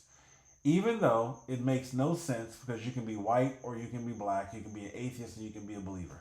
Makes absolutely no sense. But like, we don't care about the confusion. We like the confusion. I hope you're confused.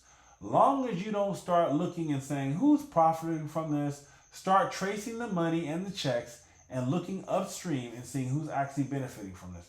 That's all the rich elite people care about, is that you never, ever get smart enough to say, they're not a race. There's no way. You need to stop. Leave these people alone. If they believe they're a faith, but if they don't believe, they don't believe. That's fine. We're not going to kill or murder anybody based on what they do and don't believe. But we should all agree that none of us are a chosen race. We should just out hand. If we don't want to say, don't start talking about Hitler as the Nazi. If you're going to talk about somewhere, you're a part of a chosen race. You can't have your cake and eat it too. If Hitler was wrong, if he was wrong in 1940, he's wrong today. You don't get to say, well, I'm going to keep that part.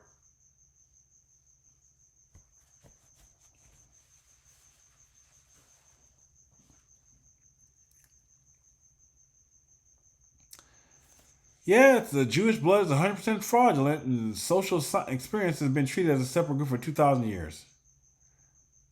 So, the distinct ethnic identity. Does the distinction between fake biology, science, and real social help clarify why the label stuck? Well, but the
So basically what I said, I understand what you're saying, but the label can be used as also for nefarious purposes based on their rich elites who want to have justification for colonization and use the identity based on lies and tradition to start wars and expand borders and steal resources under the guise of protecting God's chosen race and luring people in with manipulation of blessing for support and curses for not supporting, using a proxy Trojan horse strategy for an alternative agenda with a facade of biblical pretext via misinterpretation. You're describing a perspective often discussed in political theory and theology regarding the manipulation of identity and religious narratives for geopolitical goals. This critique centers on the idea that when faith is redefined as a biological race or ethnic destiny, it becomes a powerful tool for those seeking land, resources, and political dominance. So this is like, what's so bad about this and what's so stupid about it is everybody knows it. It's like an open secret to use God as a lie and say, well, let's identify a group, say that group's chosen, and if you resist this group, you're resisting God. This is the same stupid stuff that formed America. And so just like we think it's deplorable, hey, you're just going to think it's deplorable today. Tomorrow, your kids will be like hanging American flags, and they'll be hanging more flags in so-called wherever place they colonized, and they'll forget about it. And they'll be like, make America great again. And they will be like, wait, the Native Americans you slaughtered were like, why didn't you just leave us alone and not slaughter us all? You're like, well, okay, well. So people who are saying they're speaking up against this stuff today, they're going to be like the Americans are years from now. They're not going to care. They're going to be like, what? Oh, there were Native Americans here? Oh well. The use of biblical pretext for expansion. Critics of certain political movements argue that religious symbols in ancient texts are often reinterpreted as divine mandate for modern territory gain. Yeah, Sherlock.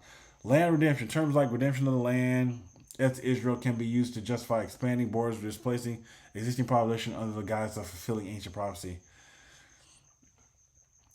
Hebraization of geography. By replacing local names with ancient biblical ones, political actors can erase the region's more recent history to create a sense of historical rights for settlers, and process sometimes called settler colonialism. That's all it is. The blessing and curse narrative as a political lever. The theological concept of blessing for those who bless Israel and cursing those that curse Israel has been used as a geopolitical tool, particularly in the movement like Christian Zionism. Divine manipulation. By framing support for specific political states as spiritual requirement for divine blessing, leaders can secure unconditional military and financial support from religious populations. Exactly. Trojan horse. Some people argue that the elite interests use these religious feelings as a facade for advanced economic and strategic agendas, like controlling resources, establishing military outposts that have little to do with faith itself, really.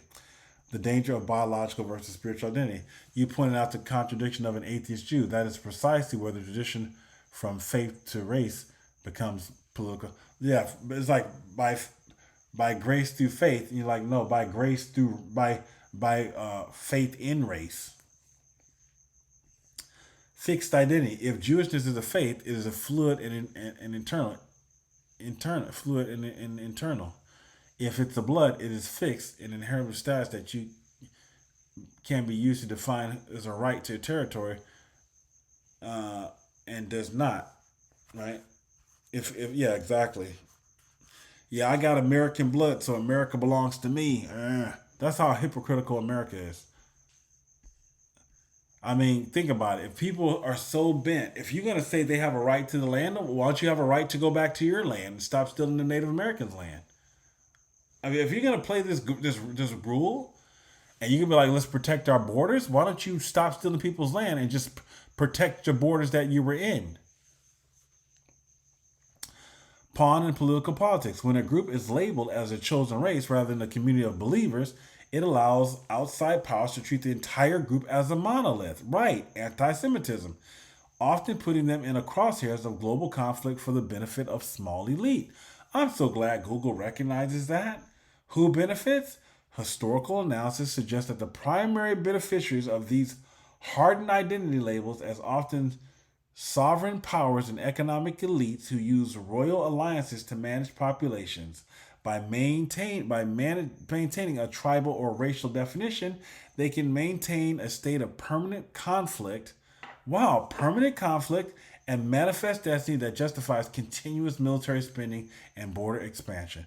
In short, your observation aligns with the critique that racializing a faith turns a spiritual belief into a political weapon, making it easier to mobilize people for war while obscuring the actual material and territorial motives of those in power. Yeah, I'm okay. I'm in complete agreement with you. I'm in complete agreement with you. That's all it is. It's a fraud.